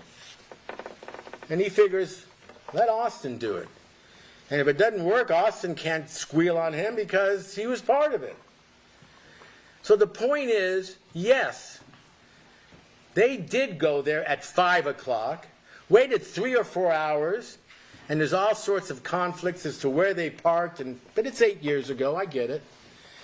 And apparently, Austin goes out there and decides, I'm not going to do this, and goes back and they go home. Okay, nothing ventured, nothing lost. But where's the evidence that Monica was part of this? None. None. Because they're jumping to the conclusion that every time Monica talks to Baker, which is hundreds times a day, that it always has something to do with the murder. Well, clearly it does not. He is using her, as he has throughout their relationship, to find out where Fabio's going to be on this day or that. He even says he gets a tracker. He has records of buying one. Who the hell knows? The point is, there's nothing to connect Monica to the murder except Austin saying Monica called Baker, who told me Monica said he's going to be there, let's go kill him. Well, why didn't he say that before? You know when he says it? After he meets with his attorney and after they're in the proffer and they're talking, they have a break or whatever, and then he comes out and suddenly he's talking about the night before. I'll tell you what happened. His attorney said, you ain't been too valuable on this murder. You got anything else? And Austin says, yeah, I tried to kill him the night before. Well, that's good. We can use that. That comes from nowhere. For 8 years, that was not investigated or known. So ask yourself, what does Baker say about this? Fair question. Remember, Baker will not snitch on Austin. Never has, never will. So it doesn't come up in any of our conversations with him, interviews. He doesn't mention it. He talks about this crazy jaybird and all the rest. But when we go to him and say, you got to hear this now. Mr. Austin has just confessed to going there the night before. Is that true or not? And he says, yeah, that's true. But it didn't work out. Well, why'd you do it? Well, this way Austin does it. I don't have to do it. And so what happened? Well, I came back to the house and then stuck around, and the next day it worked out. Baker won't snitch on Austin unless Austin says it first. Whatever you think of that, the point is it has nothing to do with Monica. And let me close with this, if I may, Your Honor. You heard, and we'll go into this tomorrow, you heard that the first time Mr. Dawson and I visited Mr. Baker, he had a letter that he had written to Monica and wanted it delivered. Well, that's not our role to let inmates communicate with each other. But we read it to her, turned it over to the DA and the court. It's an exhibit here, and it's full of lies. He's trying to say that he was going to drop a card, a greeting card, a birthday card for Monica or something, Valentine something, and was going to the house to do that, and he took someone with him, and just to be a lookout. There was no plan to kill anybody, and he thought Fabio wasn't going to be home, and he couldn't put the card down, or he put it down, and then as he was leaving, Fabio was there, and Fabio kind of attacked him, and he was defending himself, and he ended up killing him, and he blacked out, and he doesn't remember much of it, but it wasn't a premeditated murder on his part. He writes a letter to her apologizing for the manner in which Fabio was killed. And as the DA points out, it was full of lies, and we knew it, because that's not what the physical evidence showed, that Fabio attacked anybody. and it certainly wasn't an accident, and he certainly wasn't acting in self-defense. But he wanted her to believe he didn't do it on purpose. Well, doesn't that raise one question? If Monica Sementilli conspired with him to kill her husband, why the hell would he write a letter to her apologizing? She knows it's bullshit. She was part of the plan. Unless she was not part of the plan. And then we'll go into that more tomorrow if we figure it out. Thank you. All right, we'll take our adjournment till tomorrow at 9 a.m. As always, the admonition applies not to discuss this case among yourselves or with anyone else in form or express any opinion until the cause is not submitted to you. Have a good evening. This has been some long days for this trial.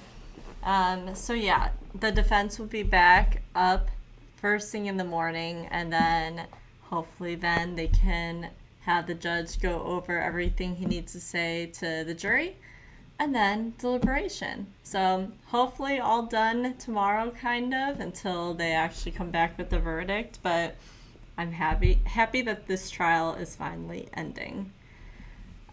Later today, I'm going to be going over Lori Vallow's day 1 trial. I skipped ahead and looked around, and I saw that they had so many breaks that catching up tonight with what happened today will be very quick, very easy, and then we will be ready for day 2 tomorrow. All right. If you've been on with me during this live, thank you so much for watching. I will, like I said, I'll be on later tonight, but if not, I will see you tomorrow.